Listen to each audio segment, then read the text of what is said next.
come this way before. Travel through the open door. Circumstances navigated the path, and life happened all so fast. No, it got lonely. Sometimes you see, I know we couldn't make it. Even when I'm offbeat, I still land on my feet, and nothing can shake me. Cause I know life took a hold. I never. This is where I am destined to be. I'm not ready to give up. No. I believe in the miracle of life. Life's a play for no rehearsal. Learn quickly, they'll come for your role. Games we play, can't take it personal. Cause the devil is a liar. I'm telling you the truth. It's all in what you do. Some things you gotta do. It's fight for millions. Take a second, see the blessing in it. But much expected, much is given. When I made the living, now I'm giving back to children. Never let the power come first before your happiness. Yes, you can be the best if you go the distance. Mix a little sweat with your persistence. You know that the best things are never instant. Just shine, let them see your brilliance. Get up, open up your eyes now. It's the moment of truth. No backing down. We're bringing it to life. For the children, it's a given. You gotta give it, be a blessing. This my personal statement. Run the game like I'm ASICs. Learn and develop patience, determined to be the greatest. Yeah, bobbing and weaving, they changing up like the seasons. Indigenous to the grind, so I do it for all my people. Jabbing the competition, back up against the ropes. You fighting for recognition, I'm fighting just to promote equality where we lacking. Or cancer slowing our road. I'm confident we'll make it. We focus on common goals. Yeah. Give back, give love, give something away. Never give up, stand tall to fight another day. 2 toes, 2 feet, I stand on the ground. I'm going wrestle and fight this final round. Life's a play for no rehearsal. Learn quickly, they'll come for your goal. Games we play, can't take it personal. Cause the devil is a liar. It's only what you do, hey. Some things you gotta do, hey.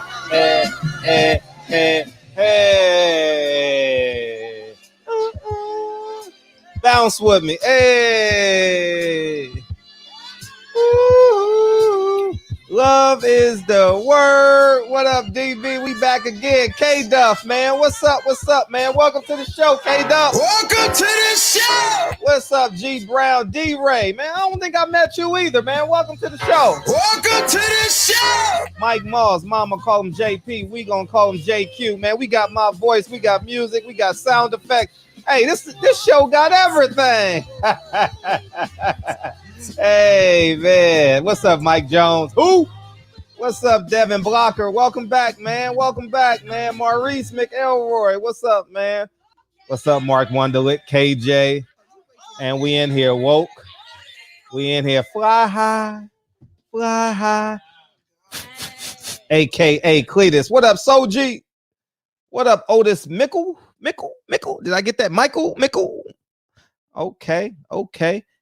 And we have, and I think that's it, man. I appreciate y'all tonight, man. I appreciate y'all piling on in here, man. Brian Denard, man. What's up, man? Have I met you before, Brian? Yeah, I've met you before. Happy birthday to my older brother, Poncho, man. Happy birthday, man. Hey, DB didn't know when your birthday was, man. How you going to say happy birthday? Is it the 23rd, the 17th, or the 18th? I guess your brother didn't make the 5%, man. Damn, big bro. What's up, man? I appreciate everybody. What's up, Dreezy KO, man? What's up, man? Welcome to the show. Michael, thank you. Mikhail, man, you guys. Otis. DB knows how to pronounce it for sure. I'm positive DB knows how to pronounce that. What's up, Big Lloyd? What's up, Big Lloyd? Hey, man. What's up, packet? Complete package, man. Okay. Is that just a title? What's up, Corey Mack? What's up, Corey Mack, man? Welcome to the show, Corey Mack. Welcome to the show. What up, man? What up, Corey Mack? What up, Gregory X, man? Appreciate the text today, man. Hey, man. So, Earl Spence, y'all seen the tweet. Y'all was on Blue Blood Live today, and I'm pretty sure other people talked about Money Brown talked about it today, and Earl Spence said he gonna go get the other belt. Earl Spence said he gonna go get the other belt. It's a predictable move, but at least what up, Oxel? What's up, Reg? What's up, Young World? What's up, H Money? It's a predictable move, but now we got the ball rolling. You know what I mean? Because Earl pokes his head out about once a week, once every 2 weeks. You know what I mean? And says something. So I guess they're in negotiations. I guess he's going to be a part of that schedule that's supposed to come out within the next, I mean, it's Thursday, so I'm assuming it's going to be sometime next week. The schedule comes out. So at least that's what everyone is saying, you know. Big Dog Willie said, I saw Bobby post July. He called in and said June, so I guess it's going to be July. He's fighting in July. We have April 10th. You got Sergio Lipinets, who's a PBC fighter, fighting Jaron Ennis. And also announced is the 24th, the heavyweights, the Latino heavyweights are getting it in. So chestnut checkers, huh? Okay.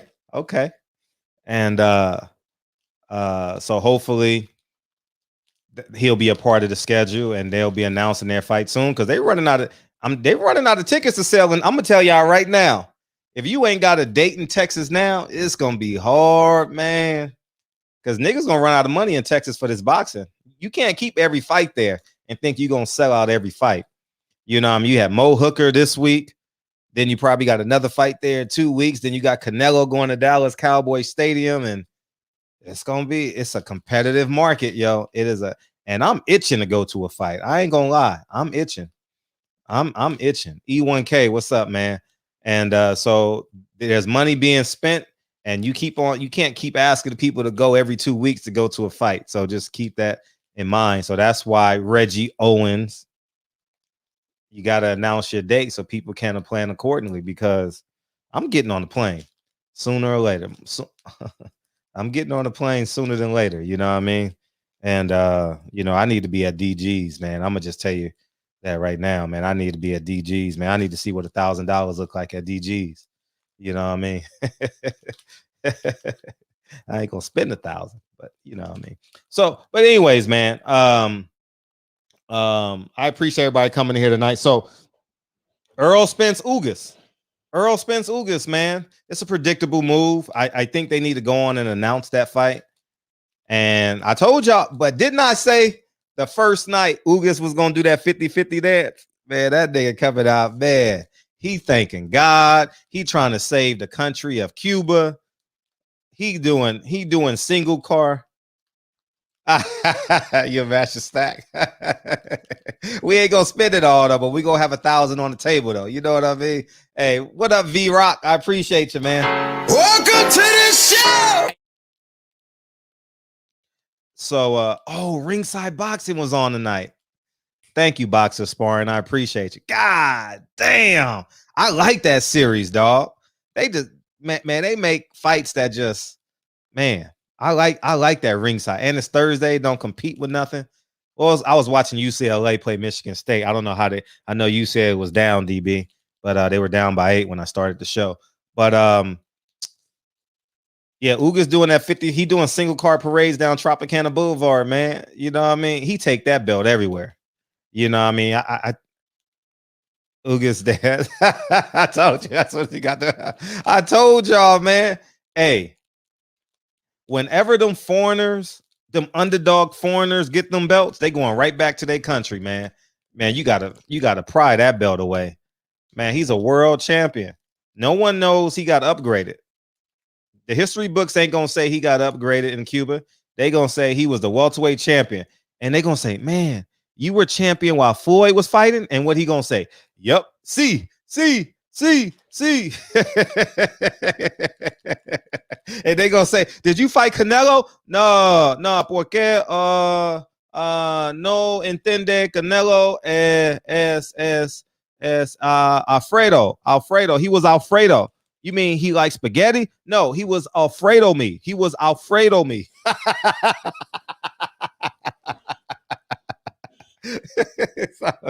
So that's what's happening, dog. I'm telling y'all, man. Ugas is living his best life, dog. Ugas is living his best life right now. Good luck. Hey, he gonna have a private jet to Dallas. He gonna have to. I'll bring it out. He gonna have a private jet to Dallas. He gonna need a whole bunch of shit for him to sign that contract, man. Hey, he go Alfredo. That's a combination of like English, Spanish, and Italian. Alfredo, right? Oh man. So, oh man, what's up? What's up, man? So I'm excited though. I'm excited to get on the plane though, man. I really want to get on the plane and be in a strange city for 3 days, man. I really do. And Devin Haney fight was announced today, May 21st. It looks like it's going to be in a casino in Vegas. Maybe I'm assuming it'll be like the Cosmopolitan or maybe Mandalay Bay, those type of arenas, you know. I don't think it'll be at the MGM. He's not there yet, but he's coming. He's some time away, but he's working.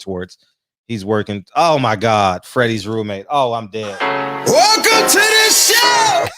I gotta work tonight. Y'all niggas sense of humor. Hey, this gonna be a live show tonight. Fuck it, man. Hey, feel free to call in with your opinions, dog. You ain't gotta be factual tonight, nigga. Fuck it. Come on and have a good time, man. Fuck it, man. Come on in and have a good time, man. I see we on one tonight, man. Okay, we on one tonight, man. Amanda Serrano fight. Okay, I'm excited to see her. I saw her. I was cheated 22 times. Hey, I saw her fight at Barclay. She's a lean son of a gun.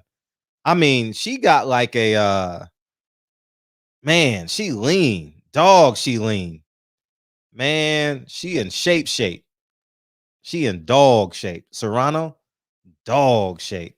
And I don't really remember the fight though. I ain't gonna lie to y'all, but I just remember seeing her weigh in and I said, damn, she in dog shape. So, you know, so I believe she fought a white girl. Was it Katie Taylor or somebody like that? I don't know. She fought somebody, and I believe she won because she was trying to tie Manny Pacquiao's record for 7 divisions, 8 divisions, or I don't know, one of them 2 or 3. You know, I don't know. Oh, we got an unknown caller, man. How you feel? I'm feeling good tonight, man. I'm gonna roll the dice on you, man. What's up, man? Yo.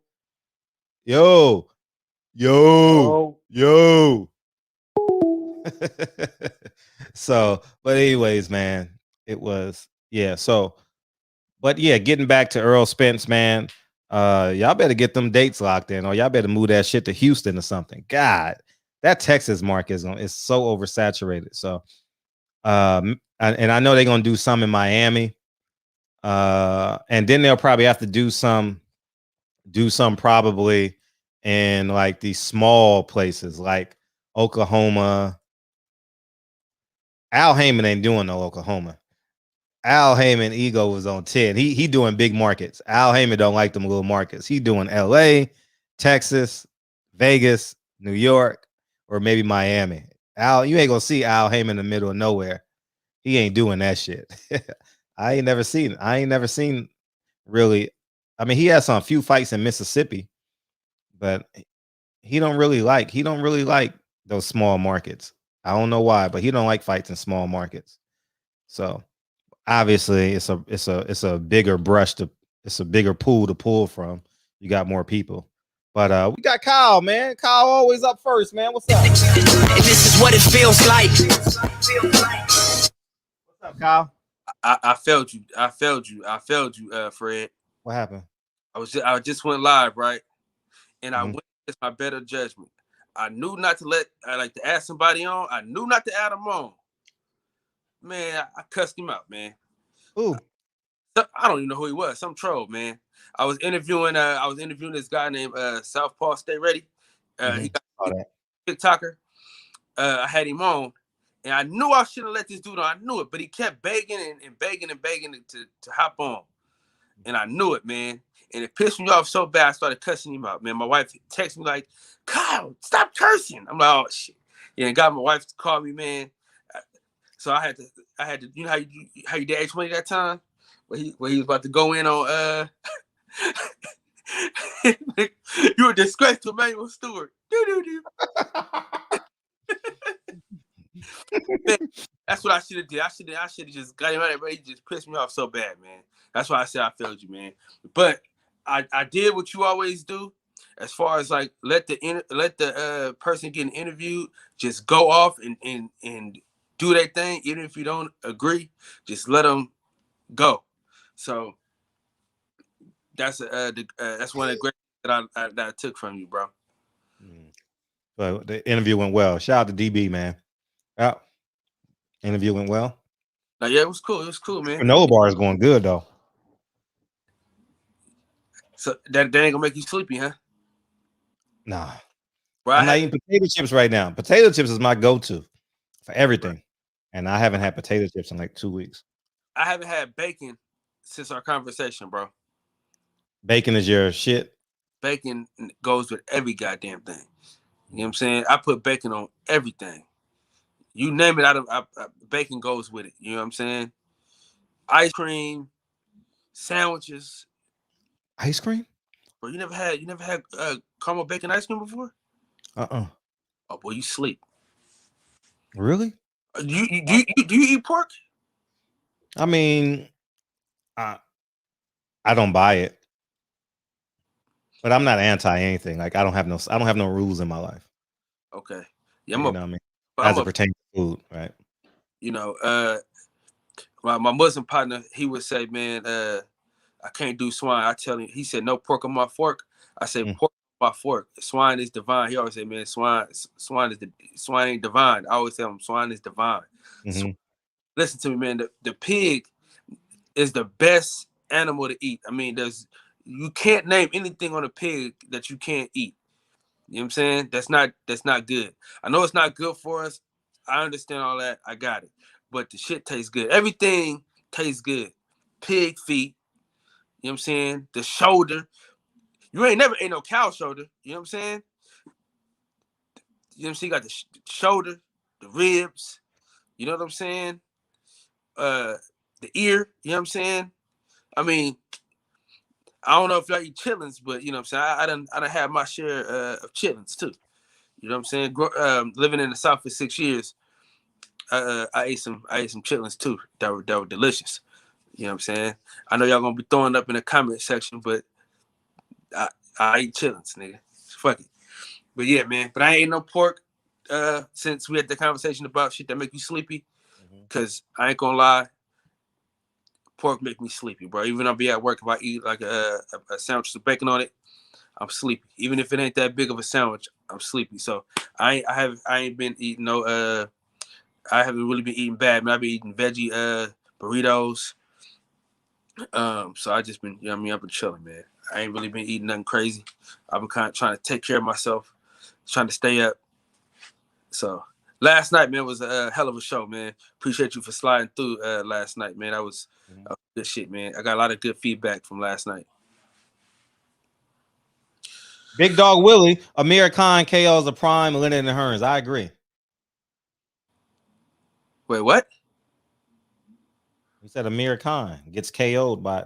Oh, well, I thought No, he's saying KOs, dude. I know. I'm fucking with you. He ain't serious though. He telling jokes. Nah, he's serious. He believes in everything he says. He just wanted to donate $2, bro. That's all he wanted to do. He just wanted to donate $2, man.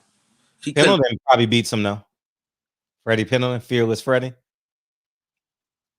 I gotta go back and watch that whole interview too, man. It wasn't really an interview. It was just a man getting something off his chest that no one believed.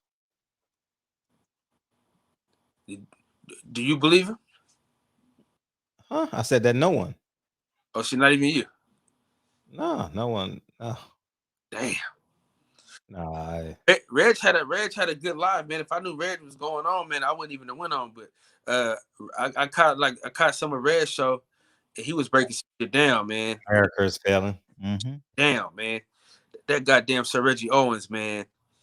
That dude breaks some shit down. Oh, so tonight, man, DB, MMA. DB and the MMA crew they're taking over the boxing section tonight, man. You know, once you get DB talking about MMA, man, it's always a great show. Although I don't know nobody he be talking about, still it always ends up being a good show. You know what I mean? I be learning, man. I be like, hey, listen, I be while he teaching, I'm listening. You know what I'm saying? I be learning, man. You know what I'm saying? Because I had a lot to say about dude just laying on other dude, and he broke that down to me. He was saying like it's all about the points and all this stuff, and he was controlling the fight and things like that. You know what I'm saying? So I learned a lot about MMA just by every once in a while having the MMA guys talk MMA. So tonight we MMA, man. We live after Fred. Hey Fred, man, keep your foot on these niggas' necks, man. What time you want me to end the show? You know, man, if you can, you know what I'm saying? If you can. What time? 11:15. Peace, nigga.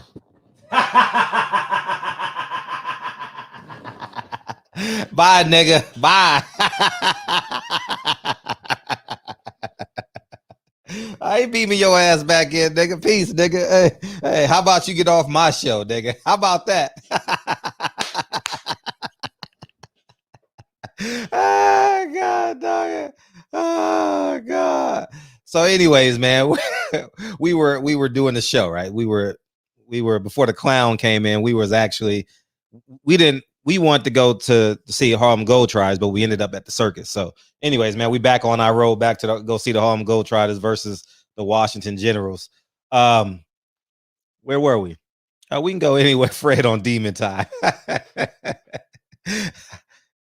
Where did that come from? Demon Tide. That's like a hot thing now.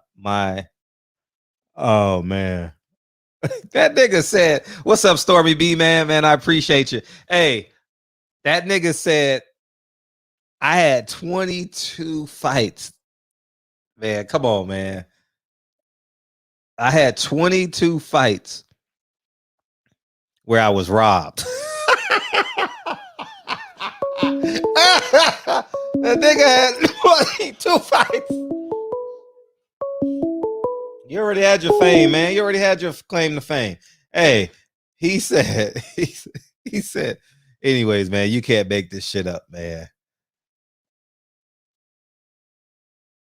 Do y'all think Ugas is gonna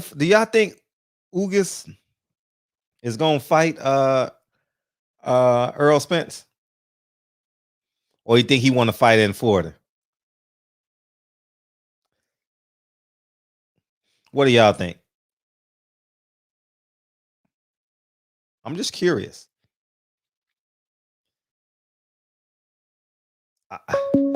It's gonna be hard to get him in. It's gonna be hard to get him in the ring. You know what I mean? It's gonna be, man. He on his shit now, man. Ugas gonna fight. Okay, Reg. I believe he gonna fight. But it's gonna take some pushing. I mean, you know what he gonna say? I gotta fight my mandatory. What about my mandatory? That's what he gonna say, man. Oh man, this gonna get interesting, man. Oh man, Ugas want that check. Yeah, he got a little leverage now. He got some leverage. You know, like Earl want that belt. He gonna have to give up something to get that belt, man. Damn, man. You got two niggas that don't want to fight him, man, and knows the last two belts. That's funny as hell, man. I'm gonna enjoy this. I'm gonna sit back and enjoy this shit. Cause he ain't getting in the ring easy. Hell, hey, it's gonna sound like he wanted to fight him. Trust me. In the interviews, it's gonna sound like it. Oh yeah, I'll beat Earl ass. Oh, I know I'm the underdog, you know, but I'm a bust his ass. you know. But behind the scenes, nah, no. Where's my mandatory? My mandatory. Give me my mandatory. Who's my mandatory? Thomas Delorme? No, his mandatory is James Jones, right? Oh shit. Give me James Jones. And he already beat James Jones, right? He beat James Jones years ago, or James Jones beat him. No, I think Ugas knocked out James Jones, right? Something like that. I remember them names being together somehow. But that's what it's gonna take, man. Oh man, we in for a treat. Oh man, we in for a treat. Jamal James, thank you, man. Thank you. I ain't said his name in a while. That was my favorite fighter for like 3 weeks. Y'all remember? Every fight that came out, I was like, Jamal James need to fight. Jamal, did I forget the nigga name? You know what I mean? Hey, James Jones played for the Miami Heat, man. He won the championship, man. Man, he won 2 championships with LeBron. You know what I mean? I don't know. I think he won the championship with LeBron. I don't know. Oh, man. No, but that's what he gonna say. James Earl Jones. That's who it was. James Earl Jones. You know what I mean? Hey, tell the truth. Did y'all confuse James Earl Jones and Ozzie Davis when you guys were younger? Don't lie. Don't lie. Don't lie. Did anybody in the chat ever mix them up? I did. I used to mix them up. I'm just asking. Y'all niggas ain't gonna tell the truth anyway. But I remember in my teens, I used to get them motherfuckers confused. I just did, you know. But who is that? But John James, UFC. No, he's a center. He's a center for Jamal James is a center. I mean, whatever his name is, James Jones. Google him. He's an NBA basketball player. Yeah, I think so. Yeah, I know so. I forget what college he went to and stuff. They're 2 different shades. Yeah, but you know, they're 2 different shades of man. Nah, I used to confuse Shaq with Shrek. yeah, small forward. Thank you, Mar. I appreciate it, man. But so who's Terrence Crawford gonna fight? I'm curious. Who's Terrence Crawford gonna fight? What up, TBA? Yo, what do, Fred? Man, what do, man? How you feel? How you feel? Feeling good, feeling good. That's great, man. What you got? Man, shit. Nigga, you sick? Man, what you think? You said what? You sick, nigga?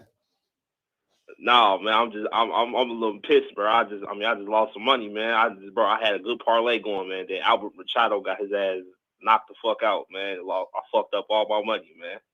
Well, not all my money, but fucked up the money I was gonna win. What money? Oh, I bet a parlay. I bet a 10-team parlay. I bet some money on the. And you missed it by 1 game, huh? Yeah. How much you put down? $10 would have got you how much? Nah, I put down $100. $100 would have got me like 1,100. 1,100? Yeah. For a 10-team parlay? Yeah, I bet the underdog. Those aren't good odds. That's 11-1. You got, man, what book are you going to? They getting y'all. A 10-team parlay only got you $1,100. Now I'll be playing on FanDuel. Oh, FanDuel. Okay. Well, anyways, man, don't anyways, when are we gonna bet? Because you like betting underdogs. Anybody that like betting underdogs, come holler at me, man. Holler at me. I'll bet you. Nigga, you bet. Man, if you bet a 10-team parlay and you bet $100, man, shit. You better walk away with the. If you bet a 10-team parlay, how about a 5-team parlay? Nah, see, I'm a risk taker, man. I like to at least make my money, man. I like to make my money, especially when it comes to betting. Hey, you know who would have won that bet? Who? Freddie Pendleton. Hey, he lost last night. He talking about he had like out of 25 of his fights, he got robbed 22 times. Man, that nigga was on one. That nigga was on one last night, and I enjoyed every bit of it, man. That Who's better nigga than Floyd Mayweather? Me. I'm better than Floyd Mayweather. Oh. Get the fuck out of here. He said that too. He said that. Yeah, he said that. Oh my god, I haven't rewatched it, man. I'll rewatch him this weekend when I'm editing them, man. Oh, his roommate wasn't that bad, dog. Oh my god, dog it. Hey, your roommate be punking you like that, TBA? I don't got no roommate, man. Oh, okay, cool. All right, cool. All right, what you call for, man? Oh yeah, man. Hey, what's your thoughts on this weekend's fights in Errol Spence versus Ugas, man? Ugas. Ugas, yeah. What's my thoughts on Ugas? Errol Spence versus Ugas. Well, I know you a risk taker, so you gonna bet Ugas, right? Nah, I'm betting Errol Spence. You gonna bet on Errol Spence? Yeah. Oh man. Okay. What was the first question? What was your thoughts on this weekend? I think Mo too light in the ass, man. I really think he's too light in the ass. Jose Ramirez just kept on. I was at that fight, and I just remember round 5, 6, and 7. His punches just didn't have nothing on them. You know, they were kind of slappy and long and gangly. And then he just got hit with a hard shot against the ropes. That motherfucking changed his life forever. You know, he got paid well. You know, he definitely got paid well for that. Mm-hmm. And I think this may be the end of the road for Maurice Hooker. I think 147 is gonna be is a bit much, you know. And appreciate you, box fans. He's in a precarious position, man, because he got the reach for 147, but don't have the physical frame for 147. So he's like, it's, man, he's stuck between a rock and a hard spot. If he goes down to 140, he's a shell of himself because he got to cut all that weight. And he goes to 147, he's just not good enough, in my humble opinion. I agree. He's not. He don't have the firepower to keep Ortiz above him, and he's not really going to be able to compete with like the elite at 147. He's going to be like a gatekeeper. Well, not a gatekeeper. No, he is. He will be a gatekeeper. You know, and I wish him well. He got a lot of kids, so I really wish him well. You know, he got a bunch of kids. I don't know how many he has, but I remember. He got like 8 kids. I think if I remember. Wow. Yeah, that's fine. Wow. Wow. So I wish him well. You know, he's gonna make a living boxing, you know. So hopefully he puts on a good show. Because then if he puts on a good show, he can't fight Terrence Crawford. They're in the same camp. Maybe Ugas will fight him. Maybe Ugas will fight him, you know what I mean? As a tune-up, you know. No, I mean, if he wins, he ain't winning that fight, dog. Yeah, I know he. No, they ain't pay that money. They paid. See, when you see fights like that, they found the best black guy that presents the least opposition, and that's Maurice Hooker versus Virgil Ortiz. You know, yeah, I agree. So and that's, I don't know, round 6, he's just gonna be out there. You know, he just gonna be out there, just like, you know, he gonna be out there looking like JJ from Good Times and shit. You know, just gangly, man. You know, yeah. Only thing he ain't gonna have is that motherfucking bucket hat on. You know. Yeah. Well, that's my call for. I'm back in the chat. Appreciate all right, you, all the time, man. I appreciate you calling in. Thanks, TBA. All the time. Yeah, man. Hey, that nigga gonna be looking like Ugas fighting Spence next, man. He waiting on the cash. I believe he want to fight him. I believe he wants to fight him. And Bob Arum said he ain't gonna make a push for him, so he's free and clear. But he gonna hold out. He knows the leverage. He knows he's the bridge to get to what's the guy's name in Omaha? Crawford. He's the bridge to get to him. And when you know you the wedge, when you that wedge, man. And this is what it feels like. What's up, man? What you got? Okay, he'll call right back. But he's that wedge, man. Round 5 and round 6, y'all gonna be like, hey, you know how you watch fights and you be like, move, get out the way. Like you ain't even using boxing terms. Duck, run. And this is what it feels like. Hey, what's up, man? Hey, yo, what up, Fred? What you got, man? Nothing much. Hey, what round you think is gonna go in for that Ortiz versus Hooker fight this weekend? I just know round 6 through 9. Right. It's gonna be hard on him, man. It's gonna be hard for a player. It's gonna be hard to watch too, because he's gonna be in that Julio Cesar Chavez like seek and destroy mode. You know what I mean? Chin down, walking straight at him and hunting him, and y'all gonna be like, run. This is first title fight too, ain't it? This is what? For Virgil Ortiz. This is first title fight. Is it for a title or not? No, I don't think it's for a title, but it's gonna be some type of eliminator to go 12 rounds, you know. So something like that. Yeah. I missed money last weekend with that fight last weekend. I can't remember who exactly it was, but it went to the 11th. Oh yeah, with David Benavidez, man. I went to ATM, and I guess the odds just started disappearing. The lady was like, "Oh shit, well it ain't on her no more." And the fight, I was gonna bet 100 for the 11th and 12th round, and that shit went in the 11th round, man. Damn. Got on a lot of. Damn. Yep. I was sick too, man. I had got fresh, went to the casino, about to just chill and just watch my money. That shit, missed out on it, man. That easy. Damn, how'd you miss? Damn. Yeah, I was pissed, man. Yep. But shit. Yep, that's my call, man. But I'm gonna jump back in the chat, check you out. I appreciate you hitting. All right, bro. One.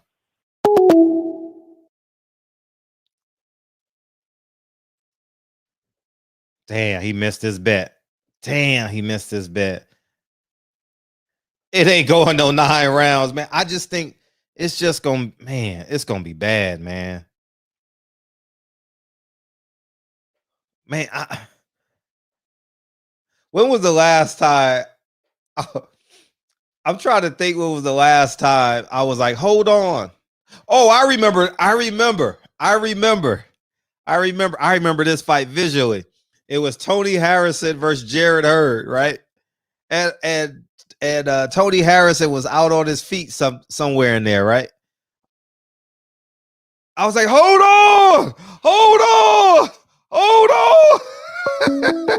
You know what I mean? I remember that fight, man. I remember that shit. And this is what it feels like. Hey, what's up, man? What up, Fred, man?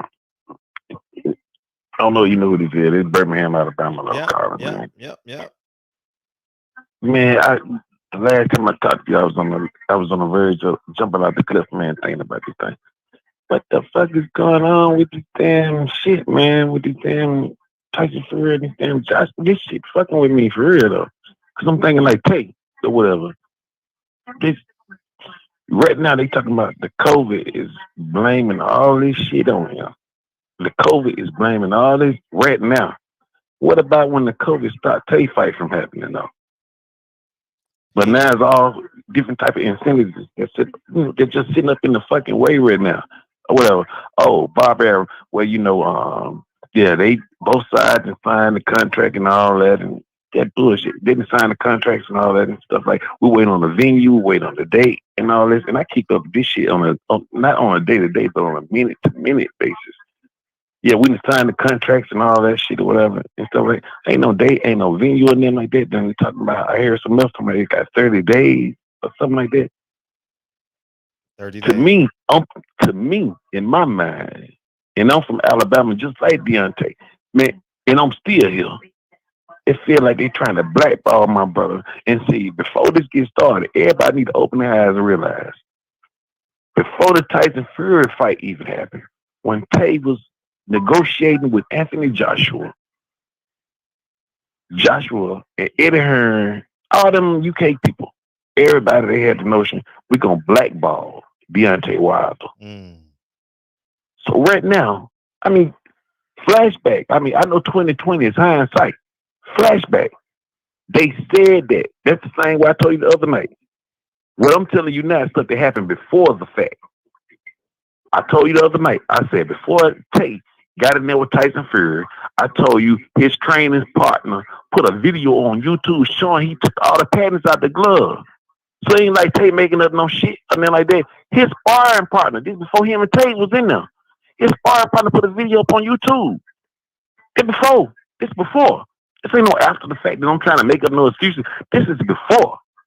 And the same thing right now. When Deontay Wilder, it was a contractual agreement, a trilogy. Right now, when you look at this shit right now, what is the fucking difference? Every interview that I hear Bob Arum talking about, he's saying that, well, what do you want us to do? It's a pandemic going on or whatever. It's due to the COVID or whatever. We can't get this and we can't get that and all that or whatever. What about when the shoe is on the other foot? When it was Tate's turn to get his time, COVID was brand new to us. We ain't never seen no shit like this before in our life. It's some new shit. Yeah, we done went through the swine flu, the chicken flu, the bird flu, and all that shit. It passed. This some different shit. This shit killing you quicker than AIDS. Some different shit. But when it comes to Tate, why is the story is fucking different or whatever? Now it's the pandemic. He's saying the contractual agreement expired because Deontay Wilder took too fucking long. Why the fuck you think he took long?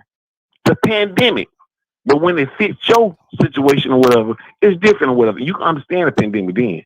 Because all that shit about fucking goddamn money, I don't give a fuck. I love goddamn the Black Fighters band and the PBC and all that. PBC fucking up too. Top Rank fucking up too, goddamn. And it's and what made me feel so bad, that made me hard to sleep at night. The niggas that's doing all the foul ass shit, like fucking Eddie Hearn, Frank Warren, all that, they doing all this slippery ass slime and shit, or whatever. They still doing them, or whatever. All right, I got caught back. I got caught back. I got caught back because I got locked up. You know what I'm saying? I got locked up. And I had been gone for probably like 9 months. Well, I ain't gonna say pretty much like eight months and some change. I had been gone a while. Everybody up in the fucking county, everybody in the county look at barbershop. They don't know about you. They ain't never seen you. When I'm sitting at the table, everybody coming around the table like, what the fuck is you talking about? They listen to everybody else. They listen to DD. They listen to everybody on them. They gave us entertainment in them. So I don't want you to think, man, I know you in Cali and stuff like that. You affect more people than what you know, man. We up in the county in Birmingham, Alabama, in the deep. We ain't talking no Atlanta. We talking about the real dirty South, the real slavery, the most fucked up place. We living out here for real, man. We sit up at night. We listen to barbershop conversation. We listen to that shit. We listen to all the guests that you have on there and shit. I remember, man, even before we ready to go to bed or whatever, we're doggone pull the goddamn pads after they give us or whatever. Everybody will always we always plan our shit or whatever. We listen to barbershop conversation. We'll plan our shit. You only get a certain amount of time every 2 fucking weeks. Go on your pad while you in jail to talk to your family and stuff like that. Everybody would devise their damn time or whatever. And I wouldn't even get on that shit or whatever. And I say goddamn at least probably like 3 hours of my shit out of a fucking goddamn 2 weeks. 3 hours out of 2 weeks. I save my shit up so I can listen to this. That's why I heard the interviews what you doing with Charles and White. I heard the interviews that you did with the I ain't talking about the fresh one that you put at the date, but the one that you had put up back then with the Nation of Islam. Man, all of us heard that. Now, I didn't just hear that. All of us heard it. And we all went to bed at night. Even though we weren't in the free world, we went to bed at night feeling fucking good, man. We went to bed feeling good. And it wasn't just because, I mean, you the cornerstone of this whole shit when it comes to barbershop shit. You the cornerstone of this shit. And I like the way you do it. We all know we boxing fans, but when it comes to some real shit, that's what I like about you. You go outside the box. You may have some women that's dealing with this situation or whatever. They're in different organizations. You may have some Islamic people that just barbershop. What we do when we go to barbershop? You think we just talk about cutting hair? We talk about everything that's going on in the world. We talk about all that shit, man. And like I said, I don't want to hold up the check, man. So I'm just gonna make this shit here real brief, man. Red, you don't know it, man. You got a lot of supporters in Alabama. A lot of them niggas can't reach out to you, man. Yeah, but them niggas that's locked up, man. They spending all their time talking to their girls on the phone, man. And when they run out, they trying to get somebody else pad to get some more time on them. Everybody up in there, they listening to you. So whether you know it or not, that you got supporters in Birmingham, Alabama, nigga, you got supporters, man. That's all we listen to down here. That's all we've been listening to in jail. Only good part about me, I got a chance to get the fuck out, and they still up in there. But instead of doing what I'm doing, trying to get to the chat or whatever, and let you know or whatever, man, let you know, hey, you got a broader audience than you know that you got or whatever. Instead of him doing that, man, they on the phone talking with their girl or some shit or whatever, or talking about, oh, man, when I get out, no. I got a broader view, man, and I'm going to say this, I'm going to end this shit. I appreciate you. I don't know you. I never met you a day in my life. We got two different lifestyles or whatever. And if you can look at my page, I'm pretty sure you probably know mine or whether that's probably the reason I got fucked up or whatever. But we got two different lifestyles. I don't look at you no bigger or no lesser or whatever. I look at you as a man. You doing this shit. You ain't gave up. You're self-made, man. You ain't let nobody else make you. You made that shit, man. Keep on doing that shit, man. Keep on doing that shit or whatever. I love the barbershop. I love all y'all chats, man. I love all y'all. DB, shout out to you too, my nigga. And then I ain't heard from the old. You know what? Before I got locked up, I don't know what happened. He used to be this old man called in all the time. And used to always get that nigga head up. What? Y'all had chemistry. Y'all had fucking magic. If you go back and listen to them conversations, well, if you kick that nigga out the phone or whatever, y'all had some magic moments. I don't know who it was, but you called him Deacon or some shit like that. I ain't heard from him since I got released. I ain't heard from him or nothing like that, man. I love all y'all, man. Shout to everybody that's out there listening or whatever. I already pressed the light, so follow the leader and press the motherfucking light. And shout out to the Bob Shop. Shout out to Fred motherfucking Hawthorne. This is the best fucking boxing site on YouTube, and y'all better know that shit. Fred, y'all have a good night, man, and I love all y'all. Appreciate you, King. Thank you, man. Thank you for the kind word. It took us some time to get there, but we got there, man. We got there. We got on that midnight train to Georgia, man. Shout out to all my niggas down there in the Delta, man. Shout out to all my niggas down in Alabama, Mississippi, man. Hey, he holding y'all voices up, man. I appreciate y'all, man. Like none other, man. I really appreciate y'all. Getting me all warm and fuzzy on the inside, man. I appreciate y'all, man. Thank you. And this is what it feels like. UCLA did not win, dog. Hell no, UCLA didn't win. 256, man. Don't make me check my phone. What's up, man? They were up by 20. What's up? They were down by 20. What's up, man? What's going on, Fred? What's going on, hey, man? How you feel, man? Hey, man, got another nigga from Alabama, dog. You better let that Birmingham nigga talk, boy. They crazy. They a different type of crazy up there, man. Well, anyway, I'm guessing what he was saying is why for certain fights, Bob Arum is saying, oh, we stuck in a pandemic, but when it comes to the Deontay Wilder fight, all of a sudden, well, the contract ran out, but we was in a pandemic, though. So, I mean, it's kind of like, I'm guessing what he was saying, you got to pick and choose one. But, anywho, I'm going to go ahead and make the prediction now, man. When, at the end of 2022, Spence and Crawford are going to fight, and Spence is not going to get his credit because they're going to try to tell him the same thing that a lot of critics said about Floyd. Oh, he let Manny get too old, even though Floyd was older than Manny. They're going to try to say Spence let Crawford get too old because by that time Crawford be what, 35, right? Yeah, he'll be 35 in September, I think. Next year, yeah. So after he beats him, because I believe Spence will beat Crawford, he's not going to get his proper credit for beating him. And this whole thing with Ugas, man, the worst thing Spence could have done is say that on Twitter. Now you got something I want. Oh, I do. Okay, 50-50. Whatever 50-50 is to them. You know what I'm saying? But I just I see that fight happening at the end of the year. I think they'll both fight mandatories first, because I said once they elevated Ugas, he's not gonna be just eager to hand that belt over to Errol Spence, because in the back of his mind, yeah, he's a competitor and he wants to compete, but I don't, you know, and nobody wants to admit that another man can whoop their ass, but he knows he's just a belt holder for Errol Spence. He knows. He has to know. He has to know that. So he's not going to be that eager to just hand He's not going to be that eager to just hand the belt over. So I think he will fight a mandatory or take another fight in between and fight one of these WBA top 10 guys before he fights Spence at the end of the year. He's not going to fight Spence until probably October or November. That's my prediction now. And we're in what? End of March, April?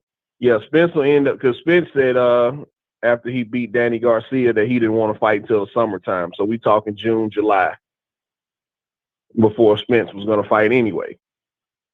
So I'm going to get up over here, Fred. I'm going to keep listening, man.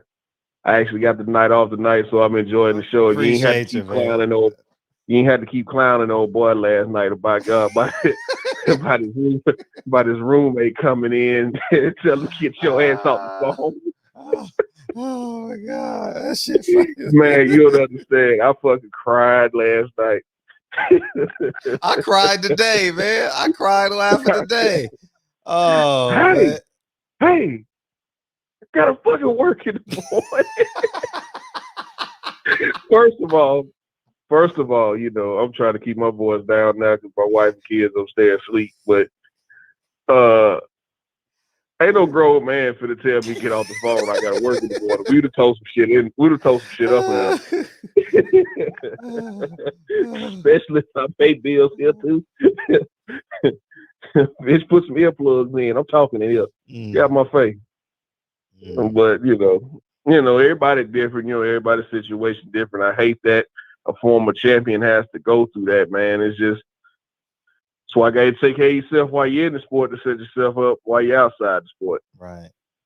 You know what I'm saying? But all right, Fred, big fan of the show, man. I'm gonna keep listening, keep watching, keep enjoying the content, man. And appreciate you for having me on, boss. All the time, man. I genuinely appreciate you. Thanks, big homie. All right. Bomb Squad. All right. Bomb Squad. I can't yell at the kids and wife asleep. Don't stay asleep. Nah, that's your fucking roommate, nigga. That's what it is. Nigga, your roommate. I'm 32 years old. I'm 32 years old. I wish I would have a roommate. Your roommate about to say, keep that shit down, nigga. He got to work in the morning. Yeah, goddamn face being the toilet talking to me like that. Have a good one, man. Appreciate you. Oh, man. Look at Ugas, man. Look at Ugas doing the 50-50 dance. Hey. Who said the day that shit came out, nigga was like, he gonna do the 50-50 dance? I knew it, nigga. I knew it. What's up, 770? Hey, what up, Fred? Shout out to you. Real quick, man. See Ugas doing this little dance, whatever, man. But I think this is when Earl might get back on his man down shit and actually KO Ugas, man. It's been a while since he got a KO. And just based off styles, man, I think, you know, Earl a sharpshooter, you know what I mean? And he gonna be motivated. The way he talking shit to Terrence right now, I think he getting that tiger in his eye again, like that whole hunger. Like the Danny Garcia was essentially like a tune-up. But this gonna be that bite down, show Terrence, like, yo, this shit ain't a game. This the last stop. After he get this WBA, ain't nothing else but to come for that last belt. And you happen to have it, buddy. So shit gonna get real. And I mean, I'm not, you know, knocking the idea that really we all know. And if we all real boxing fans, we all know that Terrence can beat Earl. That's why we all intrigued by this fight, because this is really a mystery fight where we don't know what the fuck could take place in this fight. And it's going to take damn near 2 fights to solve this shit. We done waited long enough to the point where we got to get 2 fights. But that first fight, he about to KO Ugas. I don't think they're going to wait to the fall. I think they talking about it. I think they might get to this probably maybe June or July. And then it's going to be on and popping, man. I think that fight, we're going to finally get our mega fight, and it's going to be fireworks, man. That's all I got to say. I mean, it's just going to be hard to schedule them because they all on pay-per-view. You got Tank on pay-per-view. You got the Charlos on pay-per-view. You got Earl on pay-per-view. You're going to have Wilder Fury on pay-per-view. Like, how do you put all these fights in the schedule? And we're already in March. I'm sure they're going to be cognizant of looking at who got dates and who don't. Now, whoever solidified dates, then they're going to work around that. But let's be honest, man, the way these fights been going kind of slow this year, man, with this whole COVID shit. So I don't think they're going to be stacked up or fighting for the same weekend type. They're going to look at each other. When Earl know Tank got to fight, he know that. When, Wilder, somebody big like that pay-per-view fight, they got to fight, they looking, they seeing, they scheduling it out. They got handlers. But I think it can get done. It can get done. I don't want to wait, man. God damn, I'm not going to front. I haven't been following boxing for 10, 30 years like y'all niggas have, but I've been in the game long enough and I've been watching. I've become a sharp student. Man, it teaches me patience too, though, because I realize it ain't just about fighting and action 24/7. It's about the patience, the mind game, to see how the business works and how a fighter responds to certain things, how they respond, body language, all of that. And you see that over time. So I get that. I love that. It's teaching me a lot, even in my own personal life. But god damn, man, we'll talk about a fight almost till a nigga get gray hair. And it's like, when y'all gonna actually fight, bro? Yeah, Terrence might be a grandfather by the time they fight. Yeah, and then the brother said he gonna be about 35. I'm like, he will be 35 in September. He will be. I know, but he kind of look young, and he stay in shape. So I don't think that should be much of an issue. It could come up if he lose. Now, if he lose, all these mystery excuses gonna come up. But let's be real. The boy in shape. He not no heavyweight. He 147, so he's little. It ain't like he carrying around all this extra weight. But he should be motivated. He an athlete. He stay in the gym according to Top Rank, Shakur, Stevenson. Everybody say how much of mental fortitude, how much he a dog, and no excuses, because man, you've been fighting tomato cans pretty much, so there's no excuses, my nigga. I don't care how old you are. Whatever happens, happens. And I'm leaning towards Arrow, man, but I really intrigued with this fight because we do not know what could happen. I was even thinking early today. Now we know KO is kind of washed, especially at 147, but when Terrence caught him with that little right, jabby slight hook type little situation, he danced all the way to the other side of the ring like he just got shot. And I said, damn. It really started making me think, man, this boy Terrence, he must really be something. To me, I haven't fully seen it yet, but I'm like, he must be something, because how did you make that man do that break dance all the way across the ring with that one little jabby hook? And he on the KO streak. Let's be real. He's fighting tomato can, but he's still on the KO streak.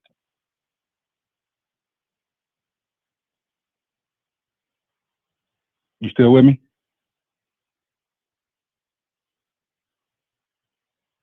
Fred. You still with me?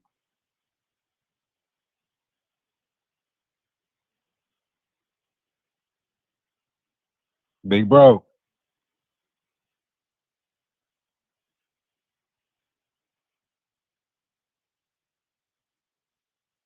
Big bro.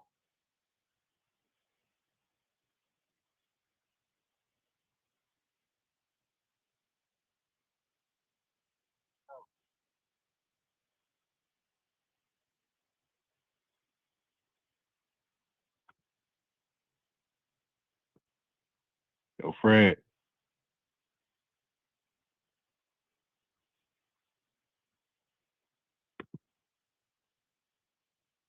Fred.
Oh man, so we right back at it, man. Anyways, man. Oh man, what's up, Brian Knight, man? Welcome to the show, man. To the show. Hey, man. So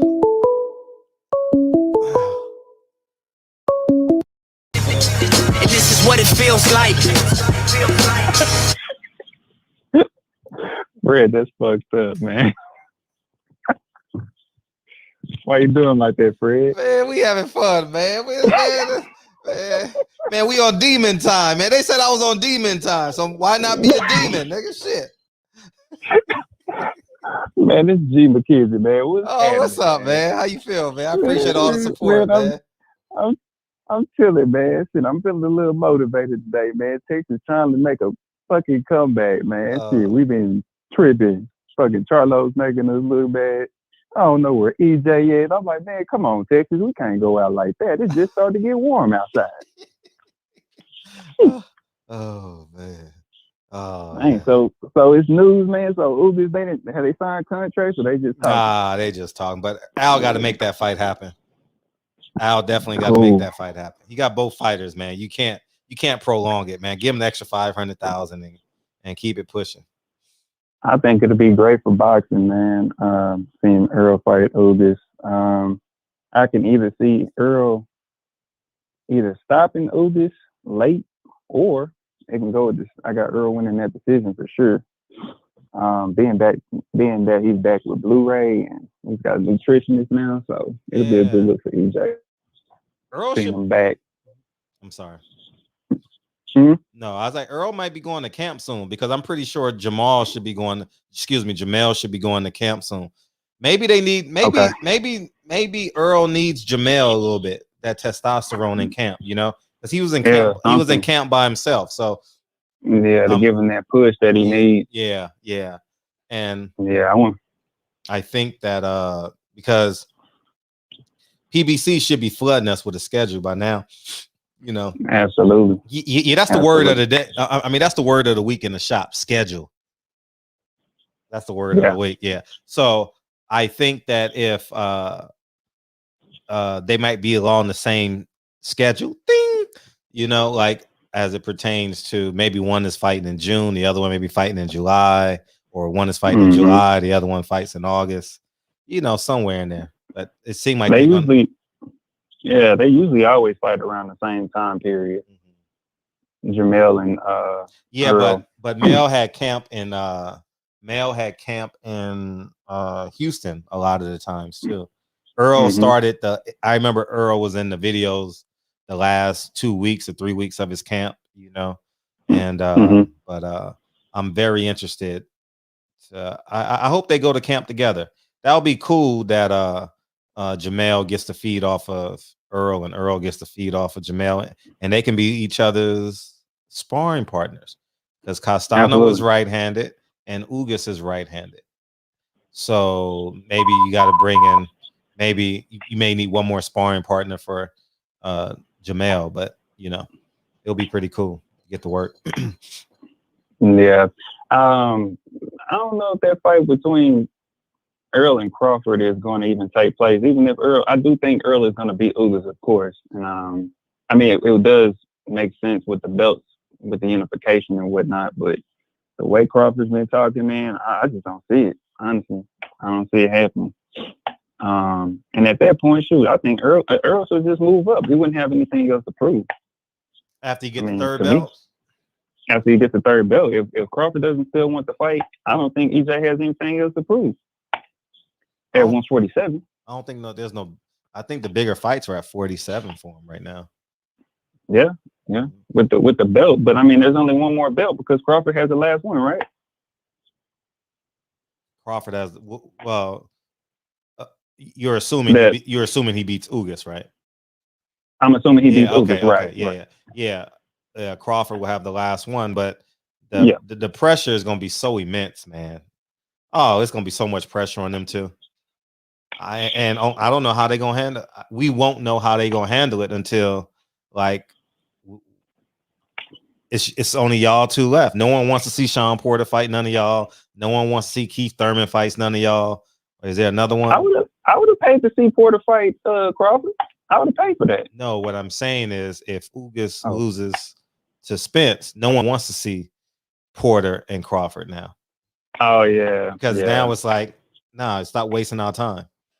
Yeah, just go ahead and unify and move forward. It just makes perfect sense at that time. And the sad part about it, as it pertains to a fan's mindset, and feel free to well, y'all always disagree with me, but where's Mike Weary the Great been this week? Hopefully he'll be here next week. It makes everyone else at the welterweight division irrelevant because if Spence beats Ugas and Crawford beats his next opponent, that makes Keith Thurman, Sean Porter, Jamal James. The only one who has a glimmer is maybe Manny Pacquiao, but it makes them like secondary fighters now because all we want to see is Spence and Crawford at that point. Who do you think after, let's say, for instance, after that all surpasses, futuristically, if Crawford and Earl both win, right? Who do you think is going to introduce Boots into that conversation of top welterweights? Think it's going to be Porter or I don't know, because Danny's talking about moving up to 54. So, Danny's running as fast as he can as it pertains. Come on, man! Don't put Danny. Danny's trying to get that check, man. Actually, that's a better question. August 11th, we gonna talk about it because now we at the point where Sean Porter or Keith Thurman the conversation is gonna change April 11th. If Ennis passes this test, Keith Thurman and Sean Porter has to fight Ennis. Somebody got to bring him in. Yeah, someone. No, it's not. No, it's no. He passed the can I join the party phase. You know how they had. He's in the Heisman house now. You seen that commercial? He's there now. Yeah. He's there now. Y'all got to fight him now. He's one of y'all. If he beats Lipinets, he's one of y'all. Yeah. He's like the old EJ spot. Oh yeah. He's like the old EJ spot. Yeah, the old EJ spot, like, you know how when Earl got that first belt, when he first beat Kell Brook, he was like, yeah, you got to fight me now. Yeah, okay. All right. Shoot, I'm glad to see, I'm sorry to switch up, but I'm just happy to see Jamal finally got up in that spotlight and was like, look, man, I'm going to knock this punk ass out. Oh, Jamal. I'm talking about Benavidez. Oh, yeah. I don't know. I got to see it though, man. I got to see it too, man. I gave him some encouragement just because it was, you know, I believed him yesterday and shit, but I got to see it. I got to see that shit because I've been in grade school, nigga, and I know when I didn't want to fight. So I ain't even gonna tell y'all niggas. Like there were some niggas I just didn't want to fight. You know what I mean? Yeah. And Jamal sounded like me when I knew I didn't want to fight him. You know what I mean? You just weren't convinced. It's like, all right, you sounded convincing, but yeah. See, now the whole school knows now. See, that's the problem. Yeah. See, the whole school knows now. The whole boxing public knows that he called him out, and now he got to walk through that gate. Now he got to walk through that gate and go across the street. Now, you know, he got it's to. all on. It made headlines and everything. It's like, all right, man, you low key just signed an invisible contract holding you to that. You have to fight him. Right. So, it's gonna be interesting. I want to see what he sounds like in 2 weeks because he's gonna fight that Montiel kid. PBC. I spoke to someone at PBC yesterday morning, and they said that he's gonna fight Montiel. So after Montiel, he has to fight Benavidez, or it's just a complete duck. Man, if he duck him, I'm gonna start calling him Simbas. Who? I'm gonna start calling him Simba. Simba? Oh, Simba. Baby Simba. Yep. Man. It's gonna be a bad look for Texas that day. I swear if he don't fight Benavidez, He can't go out like that. I don't think he will. But if he does, man, that's gonna be a sad day for boxing. I don't even know how his brother would even feel about that. Mel, like, I don't. Oh, they in competition, not daily, but hourly. So you ain't got to worry about it. He gonna clown him about that. You wouldn't even fight Benavidez if he talks about his woman. I mean, you know what I mean? Like he gonna tell me you wouldn't. He does. He goes. What is it with the Lions or something like that with his show? Yeah, he does talk about his girl. Man, he be going in. I'll be like, I didn't know brothers talk about brothers' girls like that. He really do be going in on his girl live on camera and everything. Like, and his brother just be laughing at him. Like, bro, that's your wife, bro. Yeah. How you, man? I swear, if that was my wife would have bitch slapped me on camera if I was laughing at her like that. Like, straight facts. My wife is not going for that. Yeah, I just want to see him sign the contract. It's a great fight.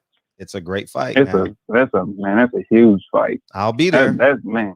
I'll definitely be there with my Benavidez shirt on. I'm gonna have a sombrero and that red, and you know that red thing you put on your forehead and that the Latinos tie around them. I'm gonna have that. I'm gonna have a sombrero with a Benavidez whatever you call that shit on. Hey, what do they say? Eso. Oh man, that's hilarious. Oh man. Man, but shoot, that's my call, man. I was just calling, man. Appreciate what's up, Reg? What's up, DB, man? Just coming through, showing some love, man. So I'm gonna jump back on in the chat. Appreciate you. All right, man. Yeah, man. He gonna have that. It's a great fight. Hey, maybe he not beating him. I just want to see it. You have every reason to believe that David Benavidez can't beat Jamal. I don't think he's knocking him out though. He ain't knocking out 160s. I don't know how he gonna knock out a 168 guy. That's a 2-time world champion that's never lost. That's gonna be hard to do. You know, he gets hit a lot, but guess what? Every other opponent, Ronald Ellis had Benavidez. Yeah, he did. And Jamal don't throw that many jabs, and Jamal is heavy on his front foot. So, I think the pros and cons of Jamal's jab is that it's a strong power jab, but he's heavy on his front foot. And this is what it feels like. What's up? Yo, what's up, Fred? It's your boy Corey calling from Milwaukee, Wisconsin, man. Oh, what's up? First time caller, huh? Huh? First time caller? No, man, I actually called in a few times before, but I ain't called in some months. Oh, okay. All right. Well, welcome back. It's been a while. Welcome back. Thank you, man. But I'm always listening to the show, though. You know what I'm saying? I just ain't called in. Appreciate But my opinion, man, Benavidez beats Charlo. That's just my opinion. I think he's too big for him. And like you said, he ain't even knocking out guys at 160. So what makes you think you're going to go and knock out Benavidez? And like I said, you started with that man at the end of the day. And in my opinion, I used to always think that Jamal was the dog out of the two Charlos. I did too. It's really Jamel. I did too. It's really Jamel. I did. And Jamal, he showed his true colors ever since that day with Danny Jacobs ran up on him. Yeah, everybody remember that. He pulled up on him, and he was shook, like he was visibly shook. Everybody seen it in him. And I was just like, damn, because I never seen a boxer get opposed by another boxer. What's up? By the way, Ryan, I mean, he probably want to go on a date with you. He's like, I'm from Milwaukee too. You want to hook up? Y'all want to hook up? Ryan's from Milwaukee. He said, I'm from Milwaukee too. You see me? Yeah, man. Hey, man, we listening all the way over here, man.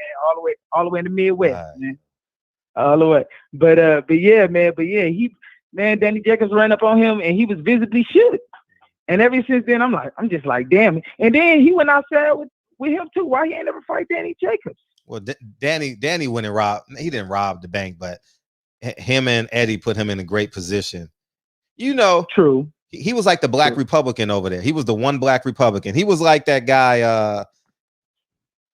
What's the Republican name over there? They got a handful over there. The real dark skinned one that ran for president, Herman Cain. basically Daniel Jacobs is like Herman Cain of the zone. You know, like he was the elected black Republican over there that got to fight everybody. You know, and right, you know, that's true. That's true. He did run over there, get all them big fights, made all that money. So that's true.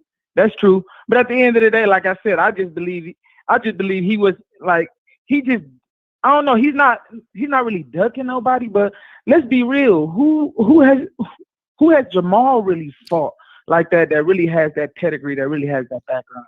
He hasn't really fought anybody. He's not really battle tested. Is he though? Would you say he is though, Fred?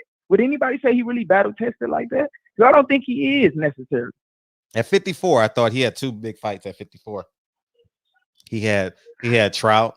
Trout is a hell of a Trout is excellent fighter. J-Rock, excellent fighter. Yeah, he did have J-Rock. I remember that one. And I remember that one. So I mean, he had it a little bit, but 60 has just been rough. But I'm gonna tell you the biggest. I'll let you get off, and I'll say it after the next. Okay, okay, cool. Go ahead. But yeah, Benavidez, to me, he wins that fight, and he's the toughest for Canelo, in my opinion. And just another thing to touch on this Wilder and Joshua and Fury situation, that whole bullshit that's going on. It's just funny how Wilder had that WBC belt for so long, was running after Eddie Hearn and Anthony Joshua for years. And the second he loses that shit, all of a sudden Anthony Joshua holler about, oh, well, it's not about who's holding the belt. It's just about unifying. Motherfucker, you had 4-5 years to unify. Wilder been chasing you.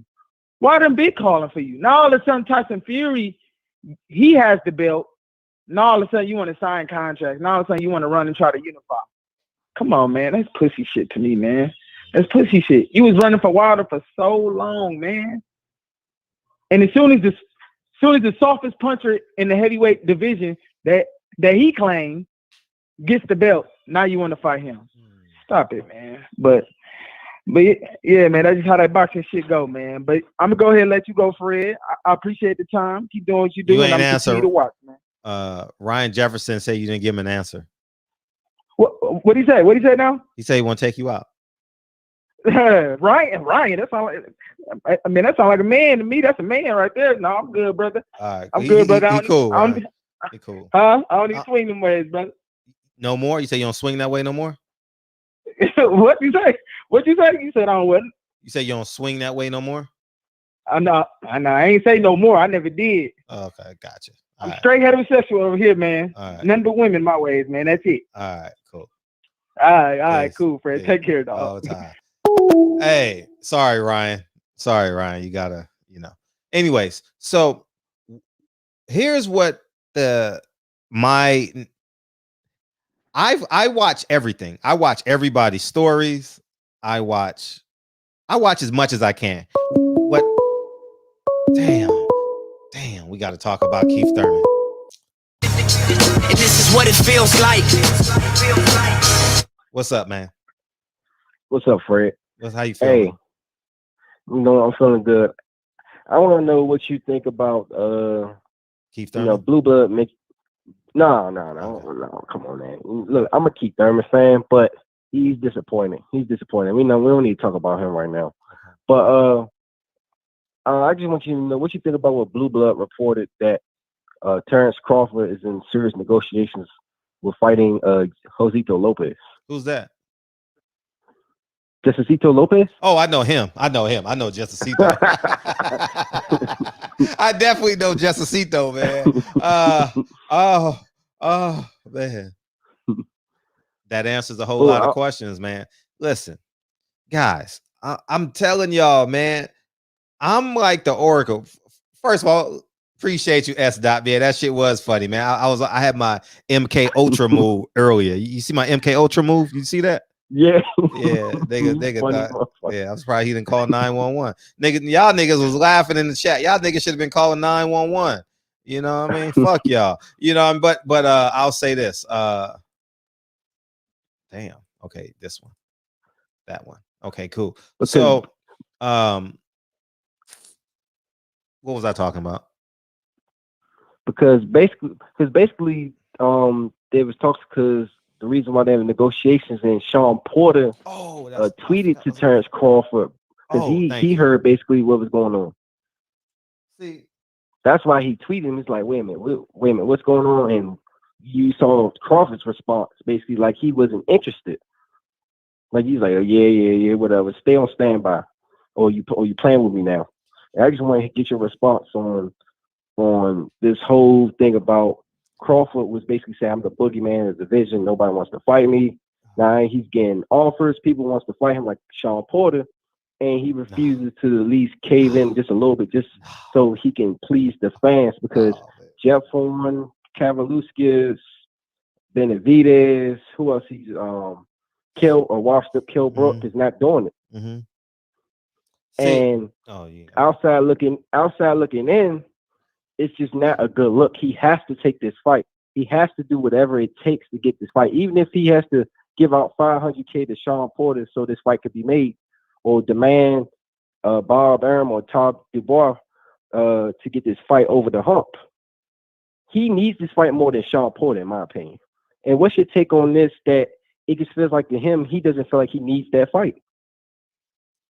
Like he's waiting for the likes of Virgil Ortiz, Taylor Ramirez, or any of the guys at 140. You ever been in class in the 3rd grade where the teacher just puts the kid in the back of the class and a borderline in the corner, and everybody in the class ignores him because he's a little bit different? Yeah. That's Terrence Crawford. He just puts him in the back of the class, and everybody knows he's there, but no one really values him at all. You know what I mean? Like, that's basically who Terrence Crawford is basically reduced to. You know, like, honestly, I mean, he ain't fighting nobody. He ain't making no noise. He's not talking. You know, he's just there because it's free lunch.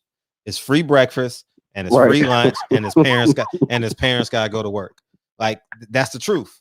Like, you know, so and then at lunchtime, you know, he walks in the middle of the basketball games and tries to start fights and shit.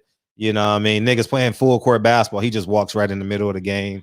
You know what I mean? That's just basically who he is, man.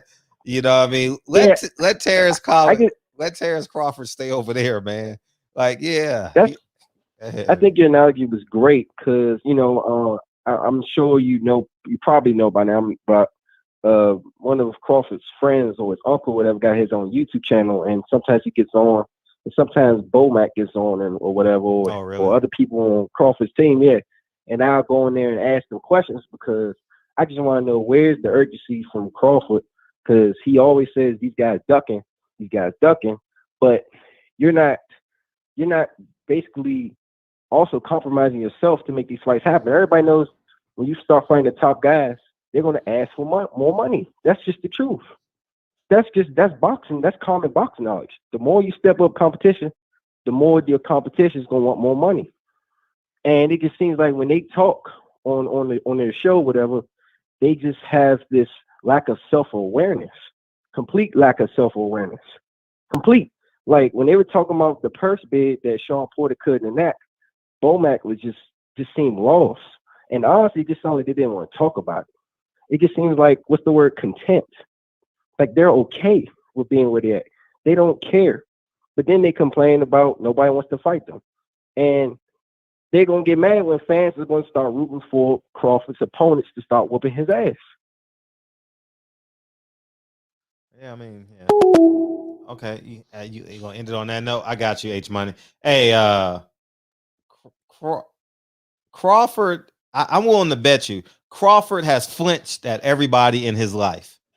Everybody. He done did this too. He been doing this since the 2nd grade. I'm telling you, man. I ain't lying. Tell me I'm lying. Crawford don't like that kid that flinched at everybody.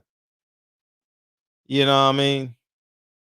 He had a nickname like Speedy, Midnight, Chuckle. You know, he had one of them nicknames, you know what I mean? Where if you said it at the wrong time of the day, he'll fight you. You know what I mean? Like once a day, he just randomly saw his name as an insult. Hey, what's up, Midnight? What do you mean Midnight, nigga? You know what I mean? Like, anyways, what I was gonna say is this.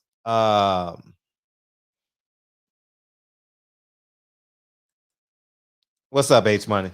I'll get to it in a second. I'll let H Money. Hey, Fred, with all due respect, you know, I appreciate you. I look up to you like a mentor and all of that good shit. But you're capping, you're lying right now. Terrence Crawford, #1 pound for pound champion in the fucking world. 3-division world champion. Last time I checked, Earl Spence was a 1-division world champion. Last time I checked, Earl Spence hasn't had a knockout in his last 3 fights, but he's supposed to be he's supposed to be man down, but he ain't got a knockout in his last 3 fights. He couldn't hurt Mikey Garcia. He's draining himself to make 147. He killing himself to make 147. He looking like food right now at 147. You couldn't hurt Danny Garcia. I thought you was gonna knock out Sean Porter, but Sean Porter got on your ass. Yeah, and he ducked that Sean Porter rematch. Right or wrong? Yeah, didn't Sean Porter call him out to the rematch after the fight? On the podium. Rematch. What'd he say? I'm going to fight Danny Garcia, who don't got a belt. I'm about to go fight Danny Garcia, who ain't beat nobody at fucking welterweight. And all these Earl Spence fanboys talking about Danny Garcia is such a killer. But who did Danny Garcia beat at welterweight? All this fucking capping going on, bro. Niggas hated on Terrence Crawford. And he's a black man. And we supposed to be all pro-black. I love my brother. But we sit here, hate on black men every This is boxing talk, man. Both fighters are black. This is about Terrence Crawford. This is about Terrence Bud Crawford, who Floyd Mayweather said is #1 pound for pound. This is about Terrence Crawford, undisputed world champion. This is about the respect and the honor of our black fighters. Earl Spence talking about 20%. He's capping. He wants 20%. Then he say 30%. Then you say you want to take the easy route. When Terrence Crawford pulled up on you at your fight, you called the security on him. He called the security on him. He snitched on Terrence Crawford for showing up to his fight. But you want to go to Canelo fights. But Earl Spence looking like a Canelo groupie, as you said, like a fucking groupie. And why he don't come to the barbershop and niggas cap for him every day? Where the fuck is he at? Oh, my bad. He on his ranch. He riding a horse. While Floyd, a real big fish, was in the Bugatti. He riding a horse while Floyd was in the Bugatti, yeah. But he's a big fish, right? But Manny Pacquiao is the big fish. I never seen a big fish go to another man fight. 2 times the Canelo fight like a straight up groupie. And then you were saying, oh, Terrence Crawford a groupie for going to Canelo's last fight, but Earl Spence went to 2 of his fights, and you didn't say shit about that. He went to the Daniel Jacobs fight. He went to the Callum Smith fight. So he the biggest groupie of them all then. You should call him the biggest groupie of them all then. Yeah. Yeah, he chose the Adrian Broner route. Terrence Crawford, the real champion. He's the true champion. In and out the ring. Yeah, clean the mirrors out. For Crawford, bro, we going to slide for him. And Bo Mac, too. So at the end of the day, all you fanboys, I could bet anybody in this barbershop, $500, Terrence Crawford knocks out Earl Spence. And let's bet. Let's bet that, bro. I'll bet anybody. I got the top dog in the welterweight division. My dog barking. My dog biting. My dog snapping. My dog getting knockouts. When's the last time you got a knockout, Spence? Terrence Crawford, 8 straight knockouts. 3-division world champion. You still in your first division. You dropped from 154 to 147. Weight bully. A fucking weight bully. Yeah. Yeah, let's call it down how it is. Call it how it is. Call it how it is, bro. Yeah, man, I'm going to say this. Earl Spence Jr. is not the same fighter. He's not the same champion that he was. I remember when Spence was out there knocking out Chris Algieri and them, Lamont Peterson and those guys. He's not the same fighter from back then, Fred. Too many drinks. You know what I mean? Too much partying. You know what I mean? Hey, guess what, man? Terrence Crawford lived the fight of a true champion. He lived the life of a true champion, like Marvin Hagler. Terrence Crawford, the next Marvin Hagler. The next Marvin Hagler, rest in peace. Hey, last time I checked, Terrence Crawford was undisputed like Marvin Hagler was. Marvin Hagler was undisputed for 7 straight years, man. 7 long years. Hard years. He living a life like a Marvin Hagler, bro. A real talk, man. Hey, yo, Fred, Earl Spence got to do something, baby. He got to do something. Hey, Ugas ain't it, bro. He looking like Teofimo Lopez out here. You know what I mean? He looking like T.O. out here. Terrence Crawford like Devin Haney showing up to Ryan Garcia's fight. That's what the real champions do when they want to fight. Deontay Wilder, he went to Anthony Joshua fight. Right? Come on, man. Why Spence won't show up to a Crawford fight? Because he ducking. That's why, nigga. And I'm here to tell you the truth. And I'm talking straight boxing, my nigga. Fuck wrong with you. But yeah, hey, Fred, much love to you, man. Much love, much power. You know what it is. Crawford, man. Yeah, the last of a dying breed. The last of a dying breed. Shout outs to Bo-Mac, man. Appreciate you. Love you, Fred. Appreciate you. Elijah Billings. This man is in his feelings. Mookie B. H Money. I'll take that bet. Oh, I'm taking that bet. Oh, for sure. $500. Oh, yeah. Yeah, we definitely gonna do that. And damn, I got so much to respond to. God damn. I hate when it piles up on me. I forget. He says, oh yeah. So he said the Canelo fight. I don't think like S dot, man. I appreciate you, man. Doubling back. Yeah, why nobody talking about Danny Garcia ducking Bud? He didn't want no smoke when Bud pulled up on him at the Canelo fight. I didn't see that interview. I saw the picture. I got to watch that interview. Shout out to AB Boxing. I didn't watch that interview because I really didn't care. You know what I mean? I saw it on my thing, but I was like, what the fuck I need to watch this for? Niggas ain't going to fight. You know what I mean? I know I got to write it down. I got like 5 things to respond to, and I forgot them. Oh, man. I got the Jamal Charlo. Okay, I'll respond. I'll go backwards. H Money. Yeah, you're right. I don't think fighters should be going to Canelo fight. And the reason why I say that is because the more you give him, the more emboldened he's going to be as it pertains to the sport of boxing. You know what I mean? I think, what's up, young Merv, man? You just checking in from the SD, man? I appreciate you, man. I appreciate it. Thank you, man. I appreciate you. Yeah. I think that, yeah. And once his schedule got rolling, so I would say 2021 is where I came to that conclusion. It was this year that I saw him fight, and I was like, why niggas going down there? Because if you go down there, you're validating him as the king of boxing. And then you want to negotiate with him, and he's not even saying your name. So I think that, and what else he said? He had a lot of spit on his lip, so he was probably drinking and shit, you know. But I forget what H Money was saying. What else he said? I want to respond. I want to work my way backwards. I forgot what he said, but we'll come back to that. But here's what I want to say about Jamal Charlo. What I've been seeing a lot with Jamal Charlo, right? And Jamal Charlo talks about 9 out of 10 times in his videos, he talks about what the sport of boxing has done for him. And I like when fighters talk. I like arrogance, confidence. Like it doesn't bother me. But when I'm looking at the sport from 50,000 feet, I got you, Brandon. When I'm looking down at the sport and I can see everything. What's up, Travell? When I can see everything. He's talking about assets too many times, and most times they're not assets; they're liabilities. You know, like going on private jets, new cars. Those are liabilities. You know, and I'm thinking that he's becoming complacent.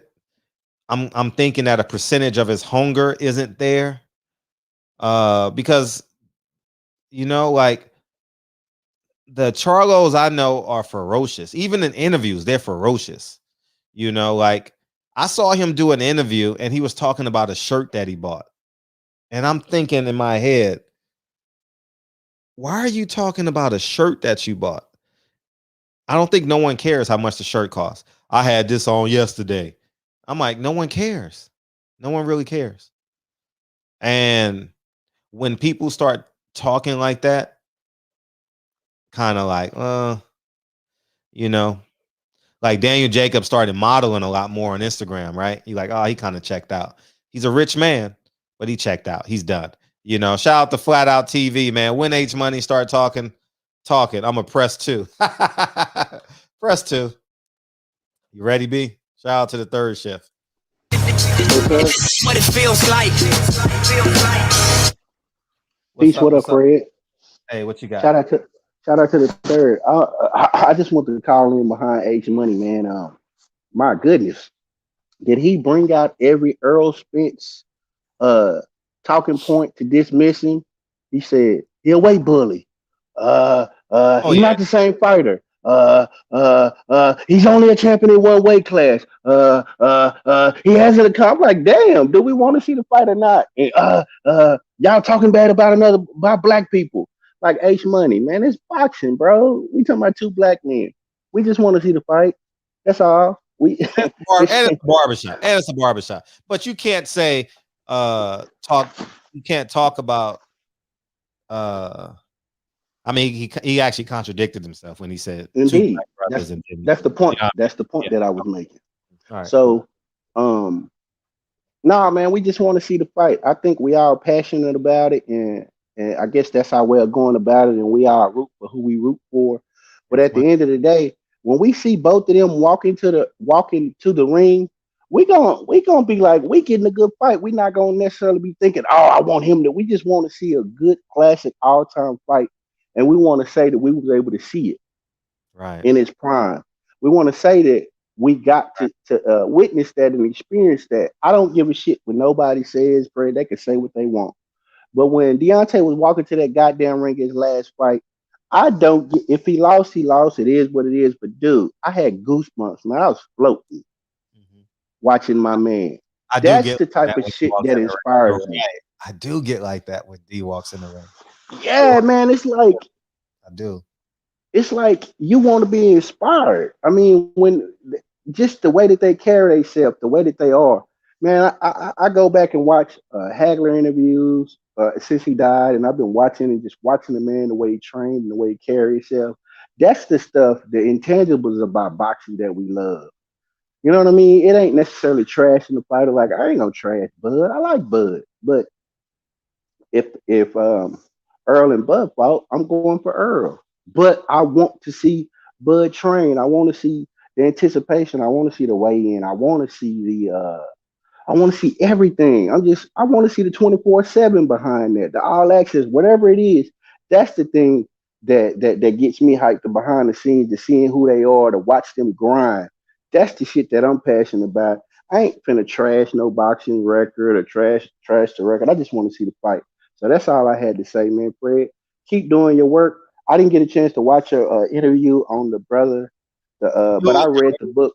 Yeah, I read his book. It's horrible. I mean, it sucked. I mean, he made up a bunch of shit in his book. So I didn't get a chance to watch your interview, but I read his book years and years. And it's called, I know the exact title of it. It's called Elijah Muhammad, an Original Man. So I own it in my book collection. There ain't really too many books on that subject that I ain't read. But I would have loved to talk to him. I didn't think much of his book. I thought you'll be watching. I mean, I was asleep, Fred. I work at night, so I was fucking asleep. And I hated that I didn't get a chance to because I actually read his book. I remember his book. I remember a lot of it verbatim, and I want to ask you a few questions about it. But outside of that, Fred, man, you are killing it. And I see what you're doing with the people you interviewing in the day. I see what you're doing, Fred. I see what you're doing. Why come you can't get why come Minister Tony won't come on from LA? I thought you were supposed to have him. I asked him and he agreed, and then he didn't return my call. Really? But we got Wesley Muhammad coming on both sides. I'm not. No. But I just see that you going in a certain vein, and it's causing you to create history. So I see it. Mm-hmm. I mean, nobody's interviewing these people like that. You might catch it. Like the author that you interviewed, the last interview I saw of him, it was on like C-SPAN. Yeah, years ago. 1997. Yeah, years See, ago. You know what I mean? So we all in this. I enjoy what you're doing, and I see what you're doing, and I just want you to know I appreciate it, and I see the vein that you're doing it in, and we all learning in the process. Whether I agree with certain things, I still learn. So well, DB balances me out because I go way left, and he'll, I know that's why I always tell DB to keep up the good fight. But I want you to know, Fred, I'm really enjoying the content, and man, just keep your foot on their necks, and man, shout out to the third, and we right here with you, rocking, brother. Appreciate it. all the time. Yeah, man. Yeah. So and then it was, damn, what was I gonna say? Oh, thank you. The Porter situation. I mean, once again, I'm gonna be right again. When Crawford signs up for his next opponent, you know what the fans are gonna say? The fans are going to say, how come Bob Arum didn't pay him his money?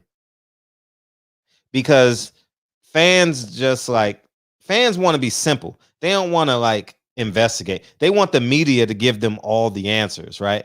So they're gonna say, oh, Bob Arum is too cheap to pay him, right? Follow me. Y'all follow me. All right. Y'all follow me. All right. Y'all got to follow me. Now, he's negotiating with Josecito Lopez. Josecito last 10 to 15 fights outside of Golden Boy has been with who? PBC. PBC is where Sean Porter fights, right? If Al Haymon wants that belt so bad, he would do what he always do in big fights. Finds an alternative way to pay his fighters. So the business of boxing does not want nothing getting in the way of Spence versus Crawford at Dallas Cowboy Stadium. Sean Porter is a threat to that. Sean Porter is not a draw like that is. You understand? PBC already did it, made a mistake one time. Heard Charlo, pay-per-view fight. You know, it was built up perfectly. It was a great job by Al Haymon. And then Heard lost in his coming home fight. So, and shout out to the Heard family, man. They have the funeral this weekend, tomorrow, and shout out to the Heard family, and rest in peace, Fred Heard. And so y'all got to start. Yeah, I got to start putting the shit together, and I give it to y'all. No, I give y'all the information, and y'all say, DB, cue the music. Y'all think I be hating. No, I don't hate. I tell y'all the truth. Y'all gonna believe the narrative. 30 YouTube channels gonna say Bob Arum is cheap. Bob Arum don't have the power in this situation. The same way Cambosa ignited his what you call it, his whatever you call it, the mandatory. That's the same thing Sean Porter can do. And if Sean Porter and if Al Haymon wants to fight, he can take the 25%, the 75, WBC is 75-25, right? And he can also pay Sean Porter the way he's been paying Sean Porter. He pays the rest of his salary in an alternative manner. They don't want that fight, y'all. And I explained it to y'all months ago, and y'all didn't want to listen. And now we back at Corey Mack. Man, I appreciate you, man. I appreciate you, Corey Mack. H Money sound like a fool. Spence should fight Ugas and take the belt to gain leverage in negotiations with Crawford. Crawford needs a credible win at 147. I'm interested in see who he's going to fight. I know Crawford starts camp not this week, but the week after next. He starts camp not this Monday, but next Monday, I heard. So he's probably doing an 8-week camp down in Colorado, and we'll see who he's going to fight. His opponent has to be announced soon because Crawford has a tough time selling tickets. So they're going to have to announce that fight a little bit earlier. So maybe they'll just put, you know what? They might put that fight in Omaha. If Bob is smart, I bet that fight goes to Omaha because they're open. I'm willing to, I'll bet someone 10 push-ups. I'll bet someone 10 push-ups that he's gonna fight somewhere in Oklahoma, Omaha area. That fight's gonna be somewhere over there just because of the pandemic. And I'm assuming Omaha is open, right? I'm assuming Omaha is open. So So we'll see. So that's 100 push-ups. That's fine. 100 push-ups, no biggie. But you don't never beam in, George, so I can't bet you. You know what I mean? I need someone that beams in. I'll bet someone 10 push-ups that beams in. You know, I'll announce it now. Bud versus Castano Clay. He got a draw the last time. That shit was a terrible fight too.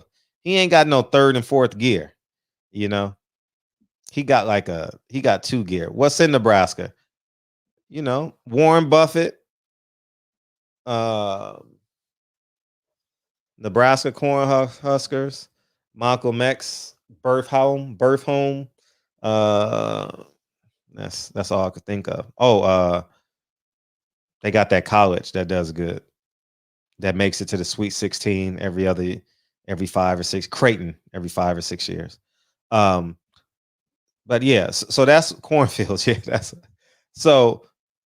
Now that no one's ever put that together. The moment I heard Josecito Lopez's name, I was like, damn, I was right again. And that shit went right over everybody's head. No one reported that shit. But, you know, Fred be over there hating. In my humble opinion, push-up challenge. So, Al Haymon ain't fucking. Al Haymon do not want to fuck up Al Crawford Spence money. Why would you? Case in point. Nail in the coffin point. Who was the opponents that Tyson Fury fought prior to the 2 Deontay Wilder fights?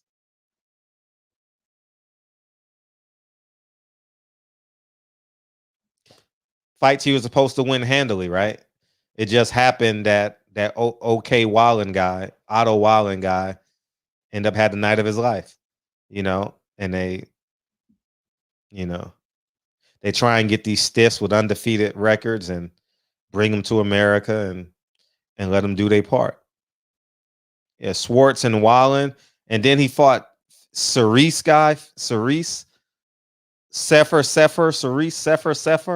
and he fought somebody else, and he even kissed him like they're the first one. So they didn't want nothing getting in the way of that fight. And you say, why do they fight?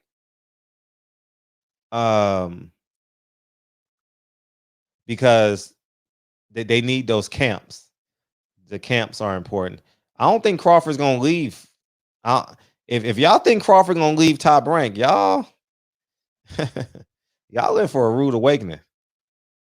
I don't think he gonna leave him. I do not believe Crawford is gonna leave Top Rank as of today. Something monumentous can happen, but when you got a guarantee like that, shit, you ain't. Why would you leave at 35? Leave at 35 and you're fighting the biggest fight of your career. Where you going to get those guarantees at? From a business perspective, shit, he better stay put with Top Rank. Is he going to be treated well? I don't know. It looks like he might not be treated well. But if you're going to get a guarantee at 35 years old as a fighter, nah.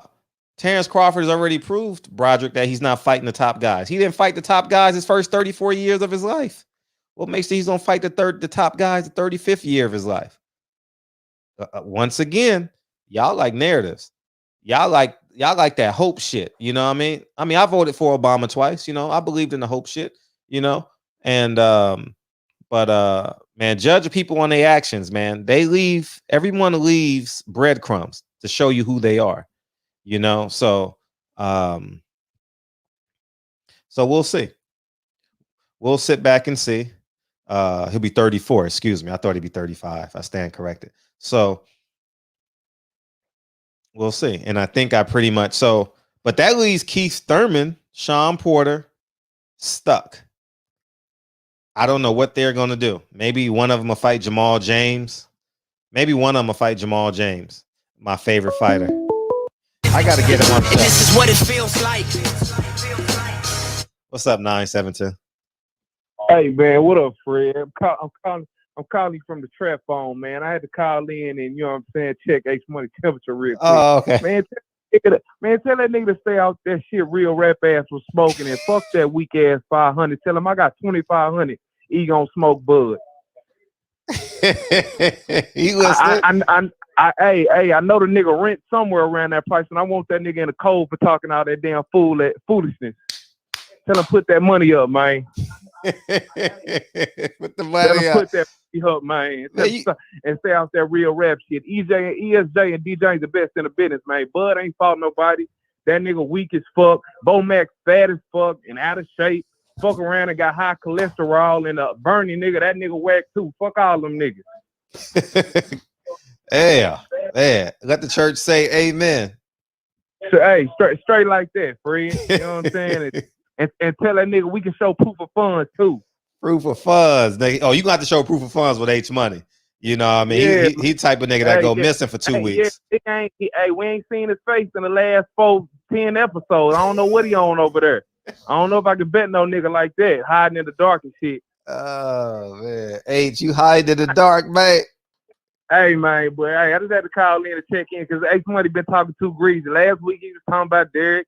Today he was talking about I just had to check his temperature, man. Tell him stop doing all that whooping for them fuck ass niggas over there in Omaha, man. You know what I'm saying? Man down, ESJ coming soon, strap season, all that, nigga. Big fish season coming soon. Yes, sir.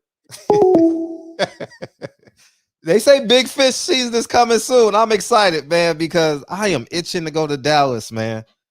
I'm itching to go to Dallas. I ain't gonna even lie. I want to go to Dallas so bad. Man. Wasn't for this COVID shit, all them fights wouldn't be in Dallas, right? So, you know, so I wouldn't be it's like, you know what I mean? But yeah, H Money had a lot of spit on his lips, man. And you know when your uncles got spit on their lips, right? You already know what's about to pop. They gonna talk all they shit until they sit down in the living room. They gonna fall the fuck asleep. You know what I mean? That's exactly what H Money doing. You know what I mean? Yeah, we gonna tear Dallas up. You already know, DB. Yeah, man. And it's really strap season down in Dallas too. You know what I mean? You can be strapped up down there. You know what I mean? So, but yeah, it's yeah. Man, you just came and took my bet, man. I was gonna bet on 500, man. Man, I think Terrence Crawford is a fraud, man. Y'all Terrence Crawford fans, man, I love y'all. Because y'all gonna pay for my hotel hotel's like $150 a night, probably down in Dallas with taxes and all that shit, $150 a night. I need that. I'm gonna be there 3 nights. I need that. You know what I mean? And I'm going, and y'all know when I go to Dallas, I go to strip clubs every night, right? So, hey, shit. I don't sleep when I go. Hey, if you hung out with me in Dallas, nigga, I do not sleep when I go to Dallas, man. Fuck that. And this is what it feels like. Oh, man. Put your rent money up, man. Let's leave that up for a second. What's up, man? What up, man? What's up, man? Hey, this hustle home. Hey, man, take money hustle home and take that 500 from him. You know what I'm saying? Talk about that EJ knockout. I'll take that $500 off his head. You know what I mean? I don't want to up the ante on him. You know what I mean? You see, when you say you'll take that bet, it was some beats around the bush going on. You feel me? But I take that 500. Hey, nigga, you know, you're not supposed to walk through the car wash. Now your car's supposed to go through the car wash. Oh, it's mad noise in the back. I'm at work. Nigga, you sound like you in a car wash, nigga. You sound like you in a car wash. Oh, nah. Hey, well, it's like 1 o'clock in the morning here. Ain't no car washes open. I'm in North Carolina. Everything down here closed at damn 11. Oh, man. But shit, I was just calling to say what's up, man. I've been down on this COVID bullshit. You know what I mean? My daughter had caught it. Oh, okay. You know what I'm saying? Wow. And she can't keep her ass in the house. But shit, I don't know. I'm with you, man. I think Bud he hasn't fought nobody. Nobody on his resume says what everybody's saying about him. Not one single fucking person on his resume says #1 pound for pound fighter. You know what I mean? Not even the fact that he got undisputed. You know what I'm saying? I mean, okay, you can give it to him. I'm not gonna knock no man for getting undisputed champion. But resume-wise, this nigga has not fought not one person. You know what I'm saying? That puts him number one pound for pound. Now, if he wasn't in top rank, would he be labeled as number one pound for pound? I don't know. But I just wanted to say what's up. Salute to you. Salute to the chat. Let me get back to this business because Appreciate we you. ain't got nobody here to All right, work. hustler. I can't even take no goddamn break. All right, man. Peace. All right, all the time, big homie. Yeah, man. Yeah, man. I like. Hey, Earl Spence came out and talked, man. He done ignited the people. Earl Spence, you might need to talk a couple more times a week, nigga. You done excited these niggas, man. These niggas coming out the woodwork. I like it. Shit, I like it. Earl gonna beat the shit out of that, man. Man. Earl, man, that's gonna be his third camp back too. He's gonna fight Ugas and then he may fight Crawford. That's a year. That's 3 camps. He good. You know, so man, I like that, man. I can't wait. What's the title of that fight? What's the title of Earl Spence? Oh, pound for pound. Duh. That's gonna be the name of the fight, pound for pound. That's the title of it. So yeah, man. Yeah, his phone has some extra starch in it, right? I don't know where that nigga was at. That nigga was going through the gas station car wash and shit, you know? Oh man. But yeah, Jordan said, put your rent money up, H Money. Oh man, I like it. And I think And this is what it feels like. Yeah. My bad. The phone hung up because I had to take the trash. I had to take the trash out. My bad. Your roommate made you take the trash out? Nah, I ain't got no fucking roommate, nigga. Ain't no Freddie. What's his name? Freddie Pendleton? Yeah. Pendleton. You don't know him? He's the best fighter in the world, man. He could beat Floyd. That was a classic, man. I can't believe that. Wow, man. I don't know. I hope somebody can help that brother out, man. I really, really fucking do. Mm-hmm. That was fucking crazy. That was insane. I gotta go back and watch that shit. But it's gonna be real quick. You know Town Biz, right? Town Biz. Oh yeah. I'm sorry. Go ahead. I'm sorry. Town Biz. Mm-hmm. Yeah. So just to give y'all FYI, I'm gonna come back on here once I get some more information from him because he knows Kenny Porter and them and Sean, and he's pretty cool now with Bomac, which I was shocked with. Okay, he got his number, and he said he's gonna ask both, basically Sean and Kenny, like when are they going to activate the mandatory? Good. And basically ask Bomac, why isn't Bud shelling out some money to make that fight happen? Well, Bomac and Crawford gonna be in Dallas, Texas this weekend. How about that? Media will be there tomorrow at the weigh-in. So guess what? All those questions should be asked tomorrow. Crawford's talking to media now. So what the hell's going on? Like, what the hell's going on? Yeah, definitely gonna be some questions asked about the Porter fight because they was talking and that's got a lot of people chatting. So I think somebody from media, at least one person is going to ask them, hey, what do you think about it? But what do you think about Bomac or whatever? Like, what do y'all think about Sean and why you think Bob is, being cheap? Why he being cheap on this opponent that you need this? This is legacy. This is fucking legacy. No, the ball's in Al Haymon's court. The ball's not in Bob Arum court at this point. You don't think so? No. If Bob Arum sends Teofimo Lopez the purse bid, why you don't think he'll send Terrence Crawford the purse bid? Y'all got to make this shit make sense, man.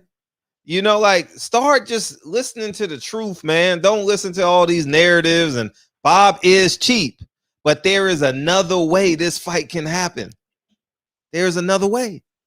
And there's another fight. This fight is supposed to happen, right? So because they're not on the same, they're not under the same promotion company. So, they both want it for cheap as possible, though. We all know that. They both want it as cheap as possible. My thing is this fight is kind of cheap if you really think about it. Like, honestly, what paid Bud 4.5. Sean Porter 3 million. That's not a lot of money. They paid over there at the zone Mikey Garcia $7 million for a guy moving down in weight. So I'm just kind of confused. Like, where's the high guarantee for this fight? Neither man is asking for $8 million. They could put this bitch down in Texas, honestly, and I think Texas fans would embrace this fight. They would embrace this fight. They love Sean Porter down there because he gave EJ a great fight. Sure, and it's a good fight. It's a good fight. And they got something against Crawford, so that's gonna bring them out. I think. But you're looking at a 1.5. You're looking anywhere between a $1 million and $2 million gate, because if Errol Spence did a $2.5 million gate, that means Crawford Spence would do 1 million, 1.2, 1.3, because the prices aren't going to be the same. You charge more for Errol Spence just because of his name is on the ticket. So the $100 tickets would be $50. The $50 tickets would be $25. And that's just the reality of it. And I'm hoping, and I heard they're trying to open up, or they're planning on opening up for more capacity in the stadium. So if they do that, they can definitely get a nice gate. Definitely. Sure. Well, they should, I think by June or July. Shit, that's more than enough time to promote the hell of the fight if they just get this shit fucking done. Right. I mean, you telling me as a businessman, hey, I got Crawford, Josito Lopez. How much you think that's gonna make at the gate compared to Crawford versus Porter? It don't make no fucking sense. And by the way, Al Haymon, if you listening or whoever, put Spence versus Ugas in Miami. I guarantee it that's gonna do good as well. Or of course you gotta put it in Texas, absolutely. But that's just in case. If you think about trying to build Spence's fan base somewhere else. It's hard too when the nigga just did 2.5 million in the gate, and that Errol is the face of boxing, not Canelo Alvarez. He is the face of boxing. Put that on his fucking merchandise. The face of boxing, the big fish. And Crawford, please stop the fucking capping, man. People want to fight you. I'm tired of hearing that shit. Nobody don't want to fight you. And that's all I gotta say. Keep doing what you're doing, Fred, DB, and Patty Dean. Y'all doing a hell of a fucking job. Don't let nobody tell y'all anything less. I'm out. Peace. Hey, can someone tell me where that Ring City card was tonight? I'm interested. I'm very interested in that Ring City card now. TBA, where was that Ring City card at tonight? What's up, Box Out? You good? You ready? What's up, man? I'm good. And what you got? I'm good, cuz.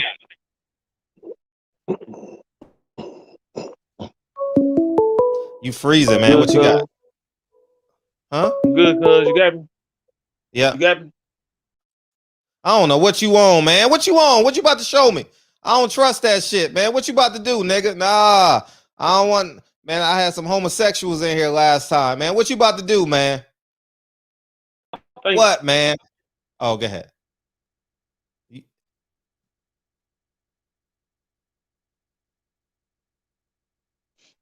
I think Red just hit me up, man, and let me in the room. So I invited him because I confronted him on something when I had talked to him earlier today on the chat or whatever. Yeah, I be in the chat or whatever. I made a mistake. Hey, DB. I apologize, man. Look, I quoted your name. Look, I quoted your name out of content. I thought it was DB. It wasn't DB because I stay in the chat. I read every comment. And I read the comment on there, but when I went back and looked at it, it said barbershop conversation, Richard Owens. It didn't say DB. So DB, I want to be a man, I apologize to you, man. You ain't said shit slick about me and then like that. But when I'm going to the comments, I see Richard Owens saying slick, and I'm like, shit, we brothers and shit like that. All I do every time I come through there is show love to the shop and all that.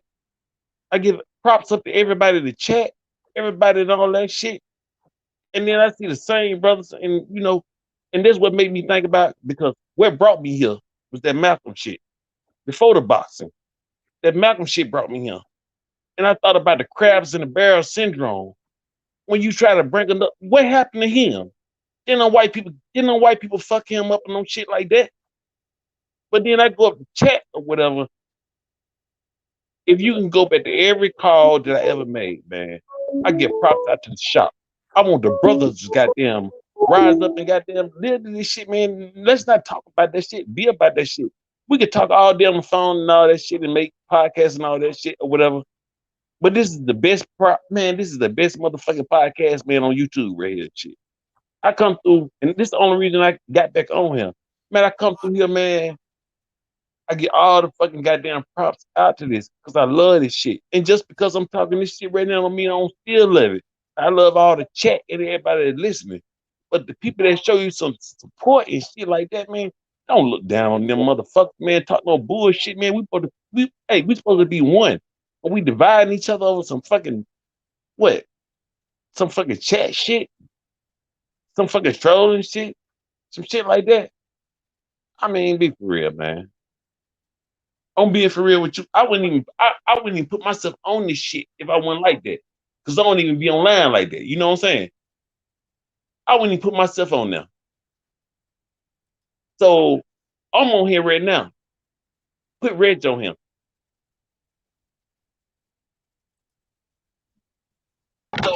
Yeah. What you talking about? This Reggie. Yeah, it's me. What you talking about? Okay, yeah, I was reading your comments in the chat. Well, you talking like shit or whatever. I'm giving shots out to the shop or some shit, and you wanna make some comedic shit or whatever. Everything ain't funny all the fucking time or whatever. Some shit about some real life shit. I don't know whether like I said, Fred ain't never came at me no shit like that. It's like, and like I said, I apologize to DB. I thought it was DB. I seriously did. And DB, right, so I apologize or whatever. What's the comment? What's the comment you talking about? Was you the one calling about the prison? That's you? Nigga, I went in, you told me this nigga just got in off of what? It's time for him to go to sleep or some locked up shit. Motherfucker, when you went to sleep on that shit.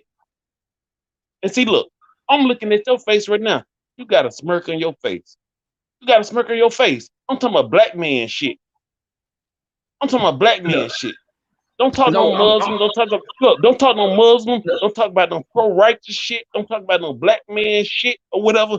Take that smirk off your face. Be for real. Don't get on the chat and talk. No. Be for real. Be for real or whatever. First of all, you come on here whining. What you whining about? Anybody on the chat can go back and look at that shit or whatever. Oh, wait. It's his lockdown time. What type of black man tell another black man some shit like that? And I'm being for real. Ain't no way out of that shit. You can't even explain that shit. Don't say, I was making a joke. I was being casual. It was just fucking chat. This the fucking barbershop. This where we come together. This where it brought me here. This how I even know Fred. This how I ever know Fred. Fred was on the barbershop up here talking or whatever. It was a lot of niggas goddamn sitting up here going through shit or whatever. And I know Fred with boxing or whatever, but he didn't make that shit about boxing. He brought that shit about what shit going on in everybody's personal life and shit or whatever. It's shit that ain't got nothing to do with me and shit that ain't got nothing to do with you or whatever. It could be, like I had said earlier, it could be males, females, stuff that ain't got nothing to do with either one of our lives or whatever. He bring everybody's situation on there. But then you choose to make a situation when it comes to another black person a fucking joke. That's some shit in Alabama that I expect a Peckerwood to do or something. Yeah, okay. Yeah, nigga, it's lockdown time for you. I don't know how you deal with it out there where you from. I'm in a different environment. You take that shit light. I'm in Alabama. Nigga, we in a fucking segregated. This shit say it ain't segregated no more. This shit still segregated. We in a fucked up ass South down here. We live this shit. We go to sleep to this shit. We wake up to this shit every morning. You turn your head because it don't matter to you because you ain't living that shit. I'm living that shit every fucking day. I just got fucking locked up out of that shit. I'm just out right now. All right. Let me You ain't respond to you feeling because that you're shit just getting because you ain't been emotional. through that shit or whatever. You We go just through this getting shit every emotional about fucking some day, shit. man. Now, We go listen. see this shit every day. And You for get you, that shit. I expect That shit you another smoking. motherfucker, one of these That redneck shit niggas you down smoking. here. Get it out your Well, system I and expect stop any of and these lighten the rednecks fuck that up. Get that shit out your look, I system and expect lighten the any of fuck up. these Because this like ain't no look, redneck I shit. expect You any of over here these redneck crying. niggas down You here. crying over a joke in a Okay, comment. look, Now you get know the what? fuck You up know out what? of here. Look, you know what? I ain't Get the fuck out of here. look. Get back to the show, Hey, check Fred. this This out. nigga crying about some Hey, whole shit. Nigga, like I hey, said, this check this nigga out. Look, called in on hey, the look, phone Fred, chat look. talking about, Hey, nigga, look, hey, it's look, my check this. Hey, time check, look. to get on the phone and call the barbershop. And you call on this goofy shit. Get the hell up out of here, Hey, man. Fred, look. You crying about a Hey, Fred, comment. You check it could have look. responded to the comment in the chat. I'm in the chat. Stop I crying. ain't Get gonna the fuck interrupt him. Look, get off the I ain't gonna motherfucking weed interrupt him. because Look, it's look, something I in ain't gonna that shit interrupt him. making you Hey, emotional. Don't you talk about no Malcolm X shit. You talking about prison shit. Get the hell out of here. look. I ain't gonna interrupt him. I'm gonna let him talk. Look. Boy, and that's look. And that's why a lot of motherfuckers that's up north and out west, they came from the south or whatever. You can't preach that black shit. You talk about that Malcolm shit, where he come from? Where he come from before he got to Harlem? But they want to get on this shit. I'm still here. I ain't ran. What he did? What he did? What the screen is? He's gone. What a coward do? They tuck their tail and they get the fuck on. That don't mean they ain't coming back on the shop, because I'm gonna always support this shit. I'm gonna always support it. That's fucked up though. So that let me know right now. I respected that nigga though. I lost a level of respect. Not you, Fred, so don't feel no type of weight. Not you, DB. No shit like that. What type of nigga invite you to some shit and they run? I ain't invite him to no shit. I can't invite him to the shop. He invited me to this shit. I accepted this shit. Where he at? Where he at? I'm him. I'm him. And that's one thing. When the truth cut, that motherfucker cut deep. And when a nigga ain't got no way to defend themselves, they disappear. And I'm him. And I'm still here. And I'm gonna always be here. But like I said, man, I ain't on no negativity shit and then like that, man. I'm on some real shit or whatever. That's where we fuck up, man. Like, we supposed to be together, man, and shit like that. We let these white folks do all this shit, whatever. We treat that shit goddamn like it's what? Casual. Or motherfucking what? A time of the day or some shit like that. We don't do shit about that shit. And then we let another black motherfucker that come up to a platform, and I've been doing this before I even heard him on the air or some shit like this. Back in the days, I know you remember me. I was talking to you on Instagram and shit. And somebody goddamn come through whatever, and I'm like, I'm giving everybody on praise, goddamn, I'm getting everybody praise on the platform, man. The chat and everybody. And I'm gonna keep on doing that shit just because he said that shit. He bagged out. He went to goddamn, sit on the toilet and take a piss. Certain niggas sit down when they take a piss, but but I ain't gonna goddamn disrespect the shop. This where I come to, man. You don't understand, man. After a hard day, man, the shit that I go through, I come to the shop every fucking night, whether I chat or not. I listen to this shit. I read every fucking chat. That's how he was surprised.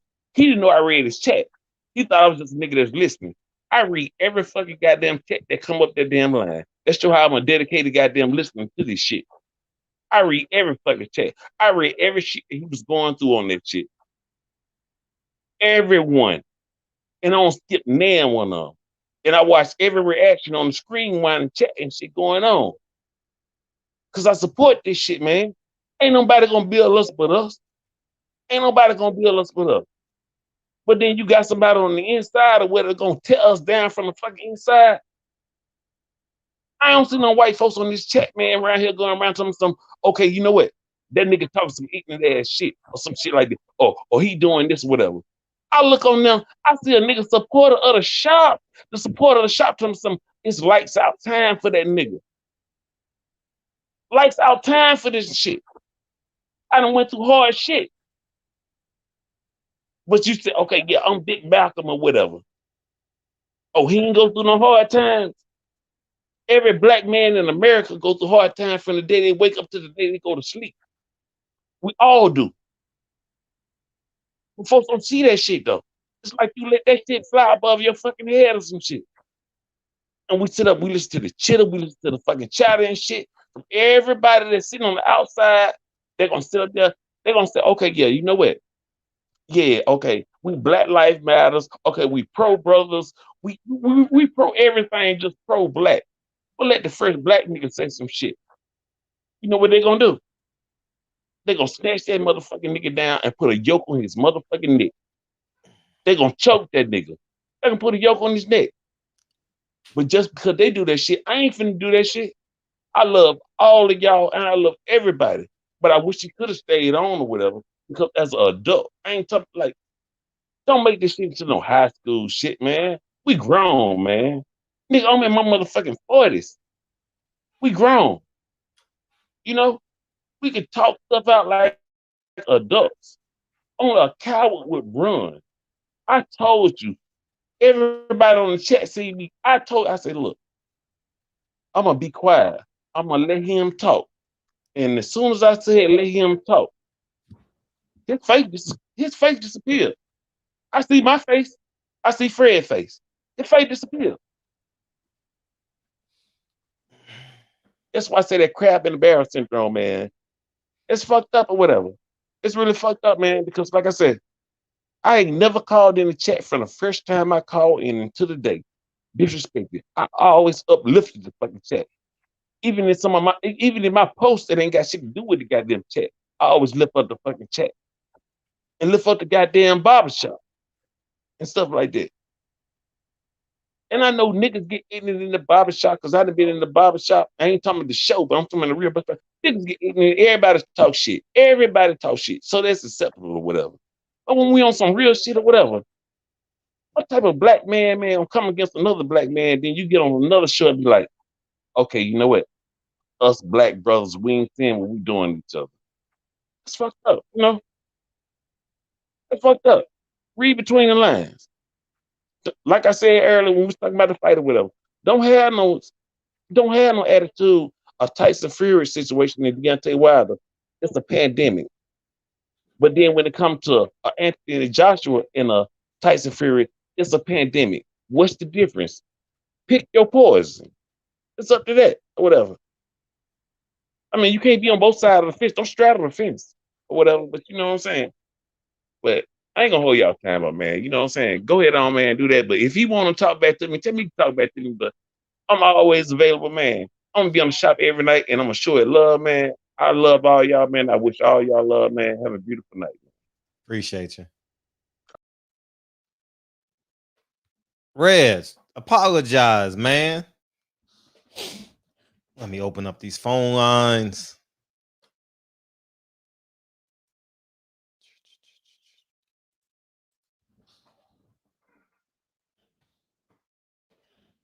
All right, the phone lines are open. Phone lines are open. There we go. Yeah.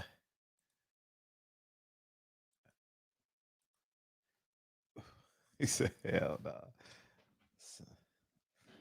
Oh, man.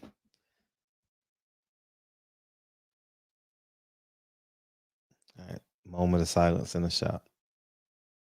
All right, man. So we were talking about where was the where's that Ring City fight was tonight? That Machado fight. Was it in Puerto Rico again?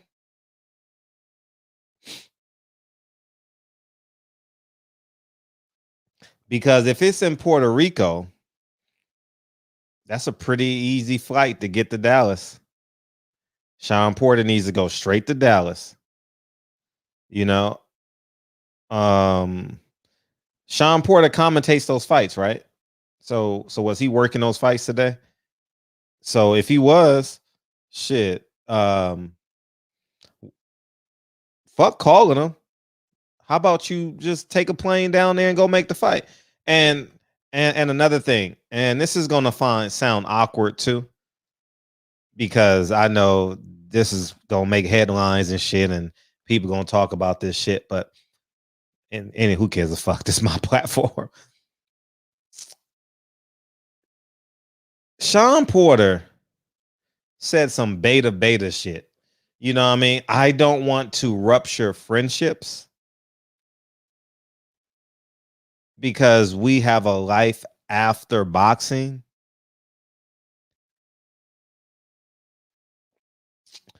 That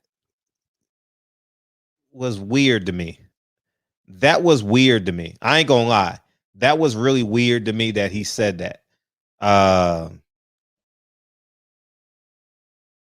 Sean, don't you know if you don't get this fight, you're gonna make $10,000-$15,000 a month, and I don't know if your lifestyle can sustain that. You know what I mean? Like, you're gonna be commentating, 2 jobs, flying everywhere, not seeing your family, hopping on. I'm telling you, this is a rough life. So you better go get that check. Shit.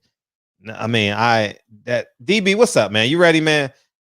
This is a great conversation to have with DB.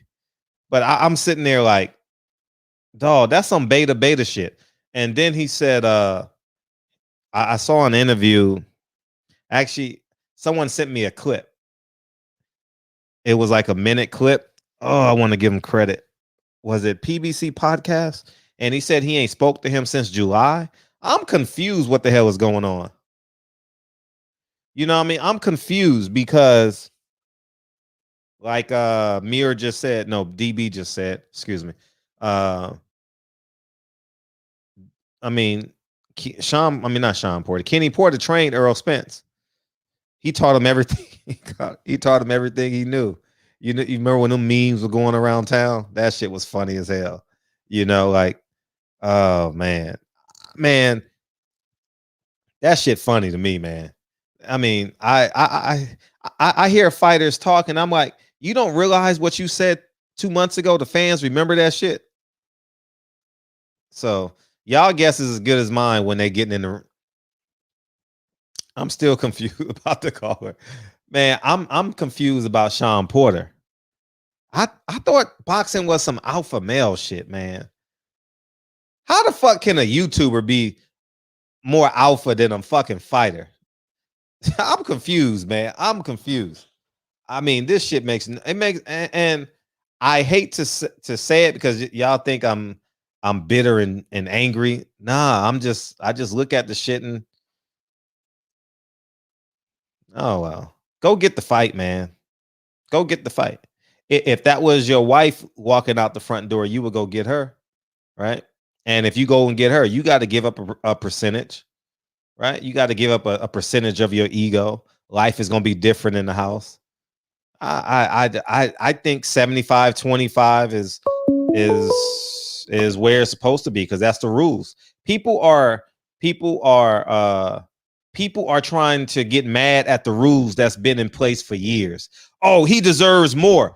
But the WBC has been in existence since the 50s or the 60s or whenever it was.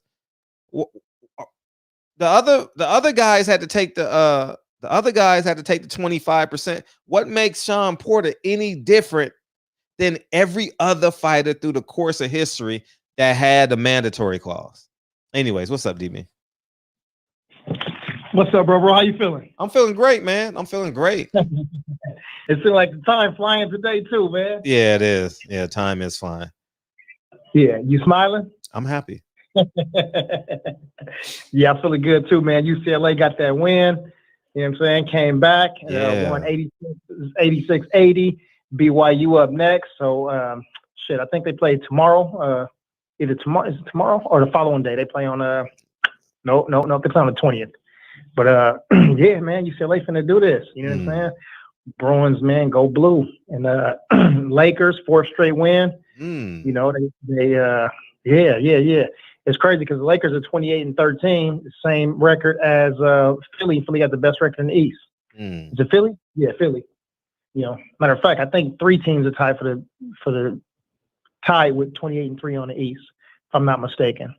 But you know, and we handicapped. You know what I'm saying? Well, we short big man. So just imagine when AD comes back, man, we looking good after the All-Star break. You know what I'm saying? So yeah, it's good. It's good. You know what I'm saying? And for the hockey heads, you know what I'm saying, the Kings won a few, lost a few, but they look pretty good. They skating good, moving fast, playing defense. You know what I'm saying? Getting some goals. So yeah, man, LA and the Rams, you know, you already know what the Rams gonna do. So yeah, man, LA still, you know what I'm saying, back in it. Oh, Dodgers too, scoring a lot. I don't know what the final score was today, but yeah, that's the sports wrap up for Los Angeles. Yeah, and happy G-Day to my big bro. Big bro, you in the chat? Big bro, C-Day today. You gonna sing to him? Yeah, I sing for big bro. Whatever big bro need. All that. Yeah. Where you at? Let me see. He in there? Nah, he not in there. Nah, yeah, shit. He probably kids, wifey, the whole family probably even took him out to go do something. Yeah, but let me see. Like Pac said, I love LA. Yeah, G Brown, we in this motherfucker, man. Yeah. Man, y'all chill out on homeboy, man. You know what I'm saying? Leave old boy alone, man. You know what I'm saying? Reggie, internet bully. Yeah, he a cyber bully. Yeah, Reggie cyber bully, man. Cyber. Yeah, cyber bully. Fuck yeah, cyber bully. Yeah. Oh, damn, that's a good question. Good Kid, Mad City, or damn? Man. Well, damn is more commercial. Has more high, damn has a higher commercial appeal. Radio hits. Damn. Yeah, I'm gonna have to go with Good Kid, Mad City. Damn, man. That's tight though for me. That's tight. But yeah, I'll probably edge out Good Kid, Mad City. Yeah. I know one thing. That nigga talk more than me tonight, though. He was begging on me in the chat. I came back. I stepped away for 10 minutes to go handle my business real quick. Came back. I'm like, damn, what happened? Yeah, Red cyberbullying again. Yeah, I'm like, I know it's one of those South Central dudes in there acting crazy. Yeah, see what you done got me into, Reggie? You know, pulled me into it.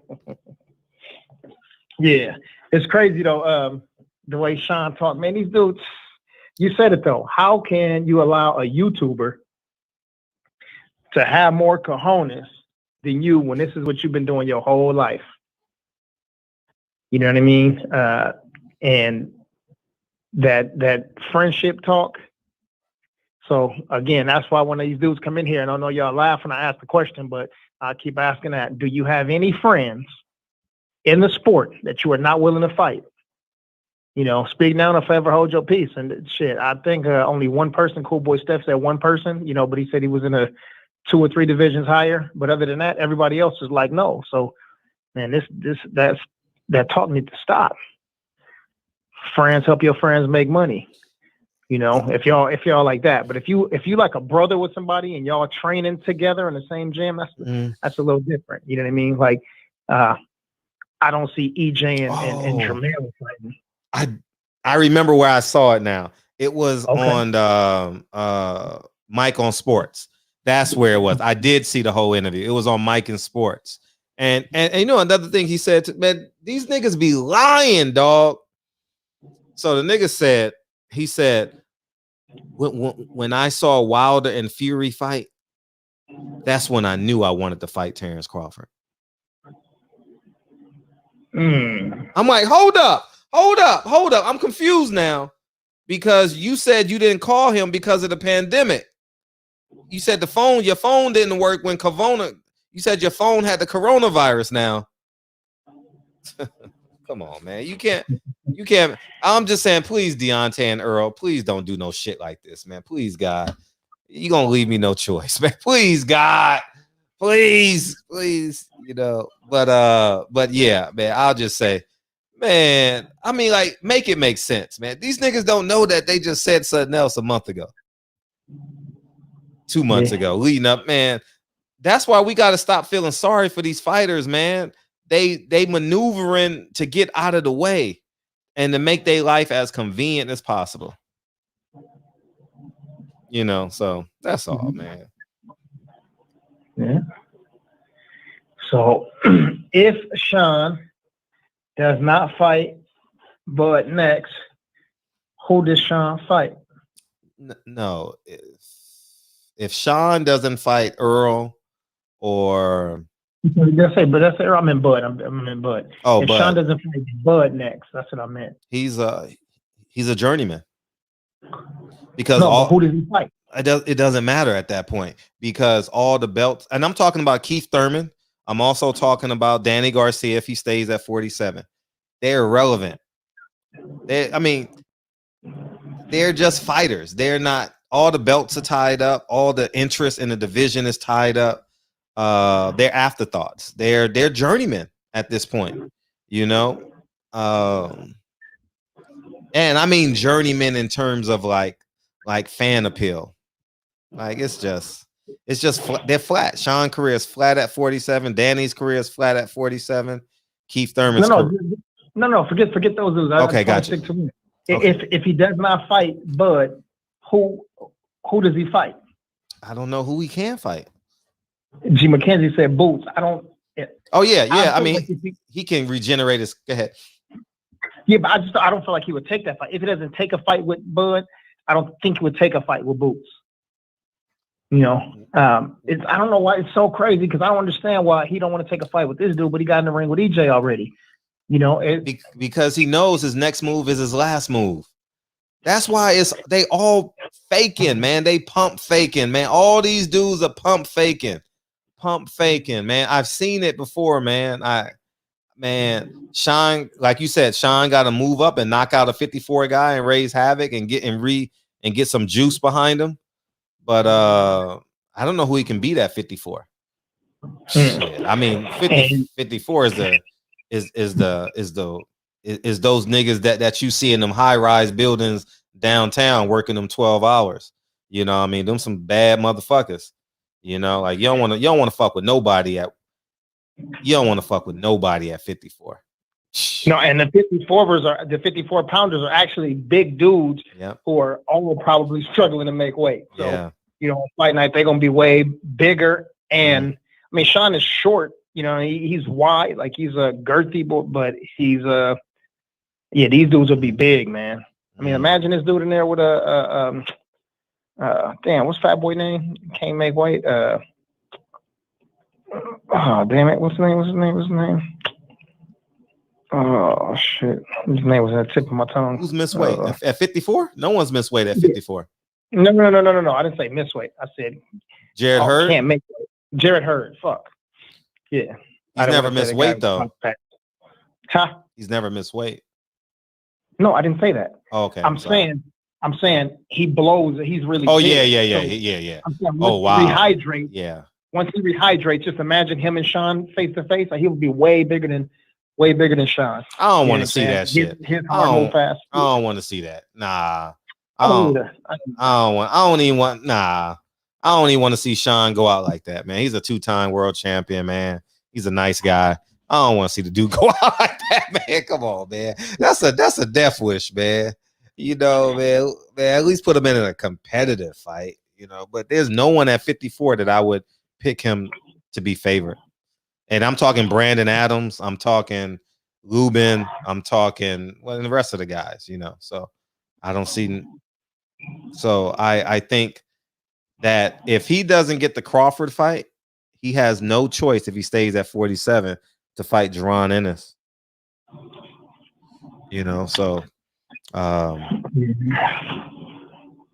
yeah, so okay, well, Boots, I guess that's what it is. So I think, you know, if he don't get this fight, I mean, you know, we're gonna talk our shit, but after that,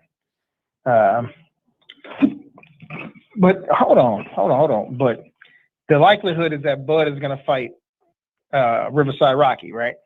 Oh, that's what they're saying. I don't know if it's true or not. I haven't even spoken to anybody about that. Whoa. What? There's smoke. Where there's smoke, there's fire. Okay, go ahead. Explain.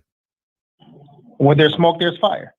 If that's what the boxing community is whispering and rumbling about, then it's probably likely going to happen. Because that's what happened in his last fight. I mean, his last 4 or 5 fights. That's what we heard about Amir Khan, and it came to fruition. That's what we heard about Mean Machine, and that's what came to fruition. Right. That's what we heard about Jose Benavidez, and that's what came to pass. So if these are the rumblings, then yeah, that's it. So, but it's a PBC fighter. Say it again. And it's a PBC fighter. So what does that tell you, man? Shit. Yeah. No, but my point is though, Sean can take another fight though. Who? I don't know. I'm asking you. I mean, well, I don't know who he can fight. Keith Thurman. They could fight on Fox. That's a fan-friendly fight on Fox. It has no significance, but I mean, it'll be a WBC title eliminator. You know, WBC got all them title. They got all them. Man, they got more title eliminators than Grandma got peppermints. You know. Yeah, well, Sean's like the X Factor, huh? He's like the. I wouldn't say he's an X Factor.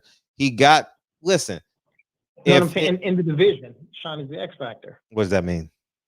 Well, isn't he a mandatory for EJ's belt? It don't matter because he's going to fight. He's unifying. He's unifying his next 2 fights. So what's the difference? No, I understand. Mm-hmm. I'm just saying, like, he's in a good position, but he's going to fuck it up by not taking this. Right. Exactly. He should go, and this is just my opinion. I think Al Haymon is advising him not to do it. And I think he should go against Al Haymon's word and mandate that shit and get the fight and then he gets jackpot. Big Mama. He beats Bud. Go ahead. There go Fred hating on Al again. But he gets that Earl Spence pay-per-view money again. He gets the Earl Spence pay-per-view. He's a mandatory, but it means nothing. If Sean, I'm just talking about Sean could be replaced with Keith Thurman. If Keith Thurman was in the same position, I'll be saying the same thing. Earl Spence is unifying his next 2 fights. He just said he got 3 fights left, right? Yeah, but yes, and that will be his 3rd fight. He's unifying. Yes. He's not thinking about fighting Sean Porter, and neither is Al Haymon. But if Sean wants to stay relevant, he has to be who he is. Lomachenko is not the ace high versus Lomachenko. Lomachenko is not the ace high versus Teofimo no more. If they rematch, role reversal. Sean Porter has to humble himself, this fake arrogance that he has, and take the money given. Remember, he's lost his big fights. Y'all keep on saying Sean is worth more. Sean is worth more. But in the market space, he's not. To us, visually, we appreciate him. But in the business of boxing, he doesn't sell tickets, and he's lost his big fights. If you replace Sean Porter with any other person in boxing, you're going to say, well, he got to take what's handed to him. And that's a fact. So I would say Sean goes and upsets the apple cart, exercises his mandatory clause, beats Terrence Crawford, and then guess what? He's in the driver's seat because guess what? He got the last belt. First you get the belt, then you get the power, then you get the respect. And Sean is in position to maneuver great. Because if he doesn't do this, he has to fight Jaron Ennis. Yeah. Or Keith Thurman. Like, one of them two got to fight Jaron Ennis. And who wants to be in that position, getting embarrassed by a 25, 26-year-old kid if he is the goods? Because if he beats you, he's going to embarrass you. And I wouldn't want my fighter to be, well, he got a manager. His dad is his manager. So I'm just going to say this. You always got to be proactive. I don't care how genius you think someone is. You always got to be working on your behalf. And I don't think that they're working on their behalf because shit, I would have,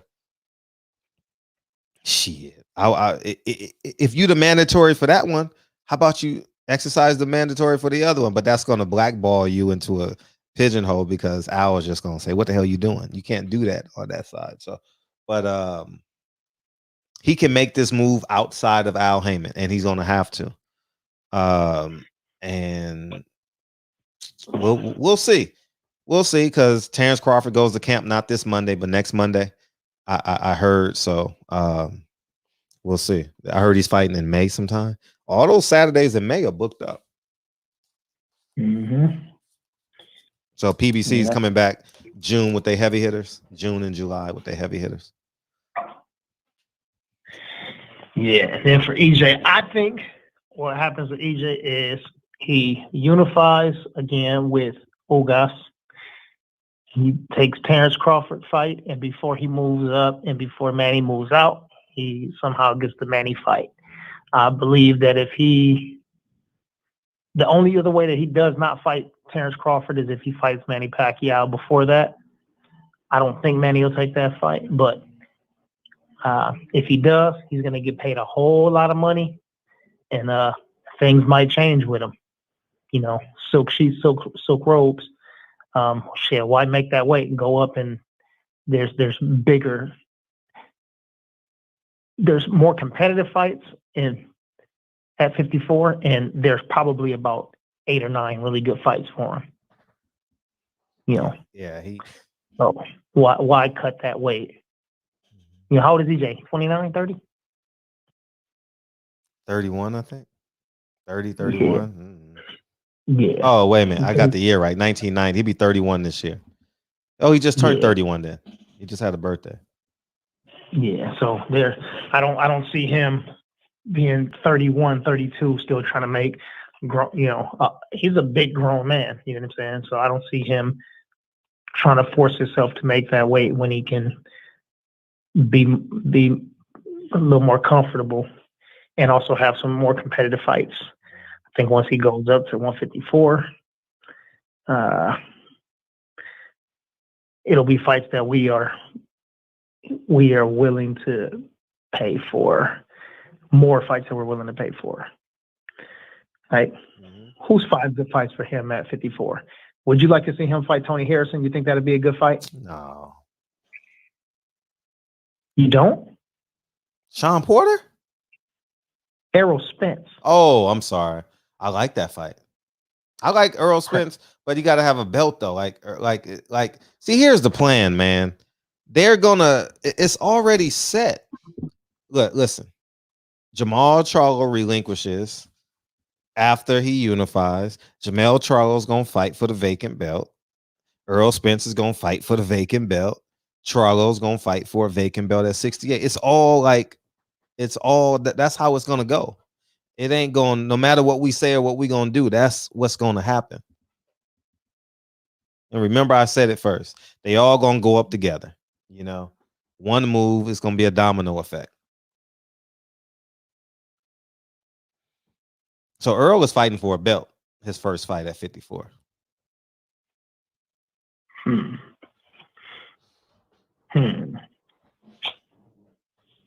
Okay. It could be versus Danny Garcia. You know, it could be a rematch. It could be. I mean, that's not a fight we want to see, but it could be because all 4 belts are going to be empty. So everyone is positioning themselves to be. Every promoter is positioning their fighters to be mandatories right now. And all was 4. Bud's first fight at 147 against Jeff Horn? That was at 47. Yeah. Was it against Jeff Horn? That was his first. See, thank you. You answered exactly my point. Exactly. Right. That's exactly how it's going to be staged. Exactly. There you go. That's the greatest analogy we can use. Yeah. Terrence Crawford came up from 40 to 47 and boom, he got the WBO belt. That's the same thing Al Haymon wants to do with Jamel Charlo belts. That's the same thing he wants to do with all Errol Spence 4 belts. And that's the same thing he wants to do with Jamal Charlo belt, you know. Yeah, that's his meal ticket and his bargaining chip. Having that belt. Yep. Yeah. So And IBF usually gives their fight. Whoever's fighting at a IBF, and maybe I don't know if the WB. I can't think of the WBC doing it, but I know maybe the IBF and WBA for guys who move. Actually, WBO too. Shit, for guys holding the belt at, holding one of their belts and they move up, usually give them a shot.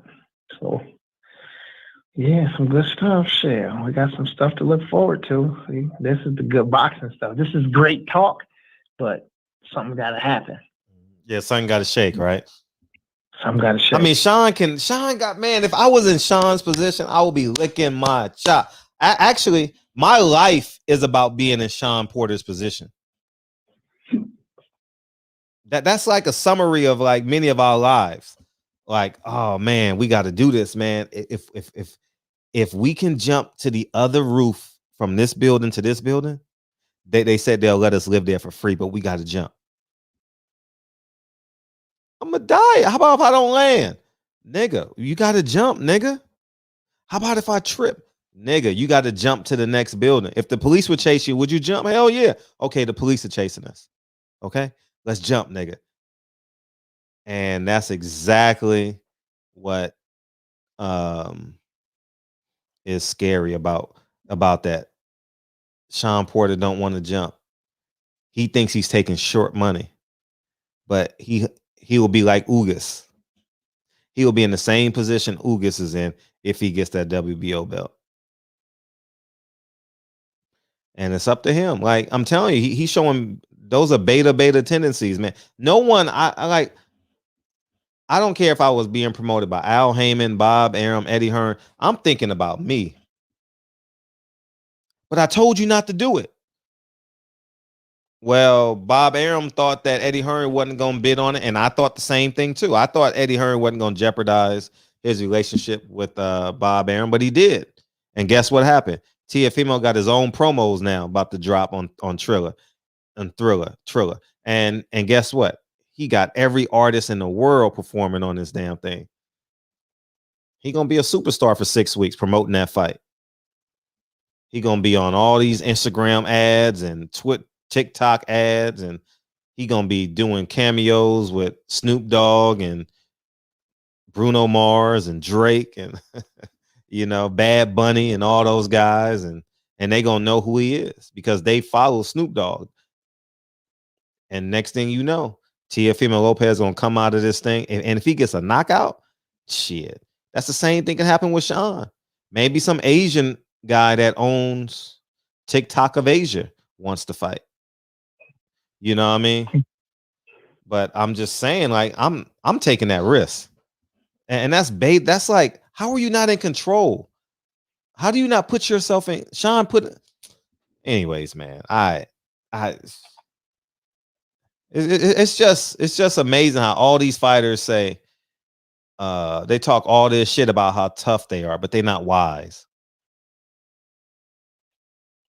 It's just that feeling podcast, man. What's up, man? Porter needs to set himself up, but he won't. He's not going to do it. He's not going to do it because he's talking out of both sides of his mouth. I saw that interview on Mike on Sports. Yeah, I saw it, and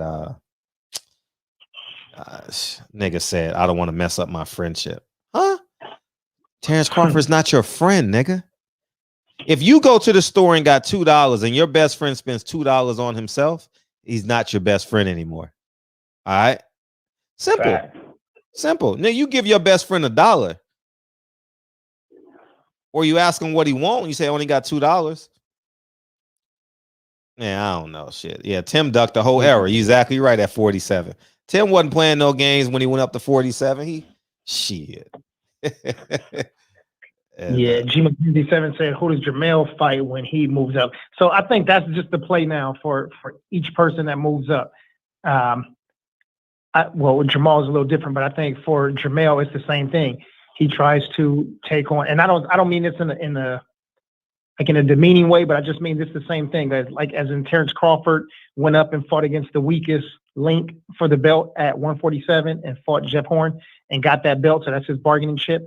I think EJ does the same thing when he goes to 54. And I think that when Jamel goes to 160, it's the same thing. So he'll take on, I think Demetrius Andrade is going to move up also, and Gennady Golovkin's not going to fight him. So I don't know. There may be a vacant belt, but if Chris Eubank is still there, I think that's a fight for him. I think Jaime Munguia is a fight for him. In some ways he's following his brother's footsteps. So Derevyanchenko may be a fight for him there. What's the Japanese guy that has the WBA belt? What's his name? Damn, what is his name? At what weight Murata. class? Murata. He does? Yeah, so it's not a regular belt? He has a real belt? I didn't even know. Yeah. Oh, I thought he had a regular belt. He must have got promoted. Yeah, Ryoto Murata, yeah. So if he moves up, that would probably be the fight right there. But yeah, I think those are like the fights, and we know those names, you know what I'm saying? And because Derevyanchenko had a good effort against which he probably won the fight, but just cheated by the he didn't get cheated, he got Freddied. he got Pendleton. Yeah, shout out to Blu-ray in the building, man. We appreciate you, man. What up, Blue? Yeah, he got Freddie. Yeah, he got Freddie. Man. He got Freddie, man. That's 22 times. Yeah, thank you, Marvin Rollins. Oh man, look at we got a new person there, Marvin Rollins. Welcome to the show. Welcome to the show. Yeah, he said Canelo vacated the WBA at 160. Okay, thank you. So there's action for Jamel when he moves up, though. The same thing is for EJ. I think it's going to be tougher for EJ though at 154 than it is for Mel. Mel has an easier path because those names, Chris Eubank Jr., Murata. I think Mel could probably run through those dudes much easier than it is for EJ to run through Lubin and Tony Harrison and those dudes, So, but yeah. Oh, and Danny Jacobs. But Warren Richards, Danny Jacobs is at 68 now. Is that right? Yeah, he's at 60. He just fought the hard-nosed Puerto Rican kid. What's his name? Gabe Rosado. Right. Yeah. Yeah, man, that's a whole lot of potential. God damn. Yeah, but hopefully y'all got a lot of clarity tonight because I think I pretty much, I don't know if I excited y'all or dampened y'all my fucking mood, so, but that's business. But man, I'm telling you, man, Sean Porter got the key as the great Nipsey Hussle would say, he got the keys to the city, man. He can upset the whole apple cart. Upset the whole goddamn apple cart, man. But he gonna listen to Al. He's gonna listen because that's the only reason that the mandatory is not being instilled is that you're consulting with Al and telling you, nah, we got something better for you. So and maybe that sometimes him representing both sides can be like he's representing both sides because he's thinking Earl Spence, Terrence Crawford. So sometimes it could be like a conflict of interest when you're in Al Haymon's position like that sometimes.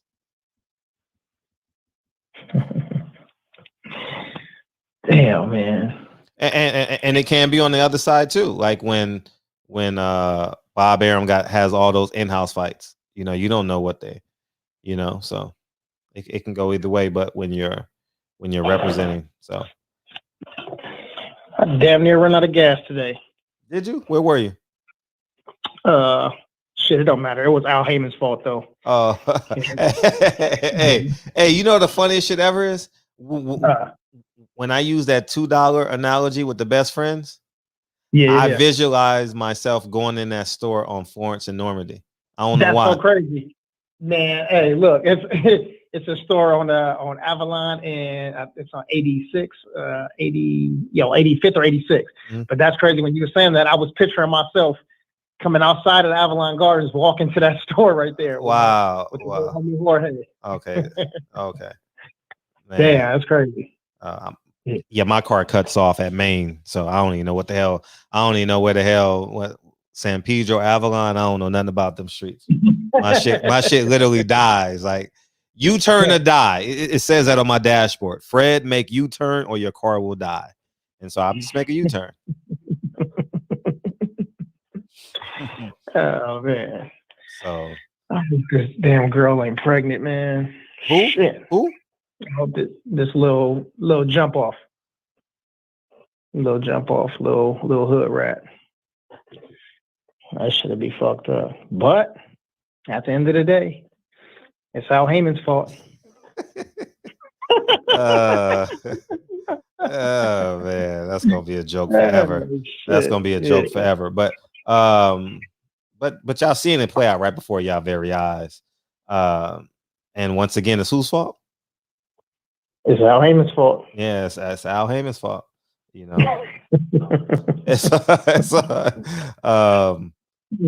but I'm flying. Matter of fact, I'm going straight to Dallas. It's in Fort Worth too. I'm going straight. You can get non-stop flights from Vegas to Dallas. I'm going straight to Dallas, and I'm like, "What's up, Bud?" Because you know, Bud always supports his fighters. You know, I see him at all the fights of his fighters that he supports. Hey, these dudes better get out there and support these fighters like they did with Canelo a few weeks back. Yeah. Well, and if they don't, whose fault is it? Man, damn. Al Heyman. Oh man. You came from LA. I mean, and he could hop on the private.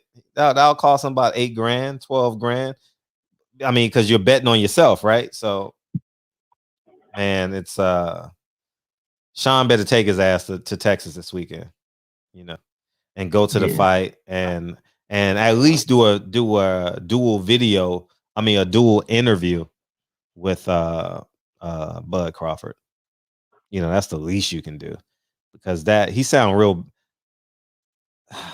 I hate to call a fight a beta, but that's some beta. That's kind of beta that he on right now. That's why I don't want to ruin my relationship.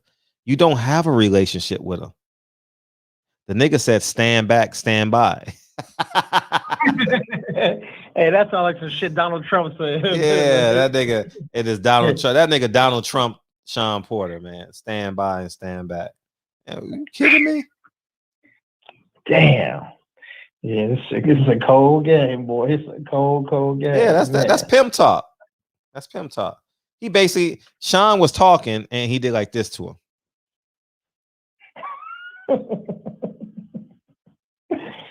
Sunday. If Sean Porter's in Puerto Rico, that's an easy flight from Puerto Rico. Because they got a big airport in Texas. I know Puerto Rico goes straight to Bush Airport. It has to.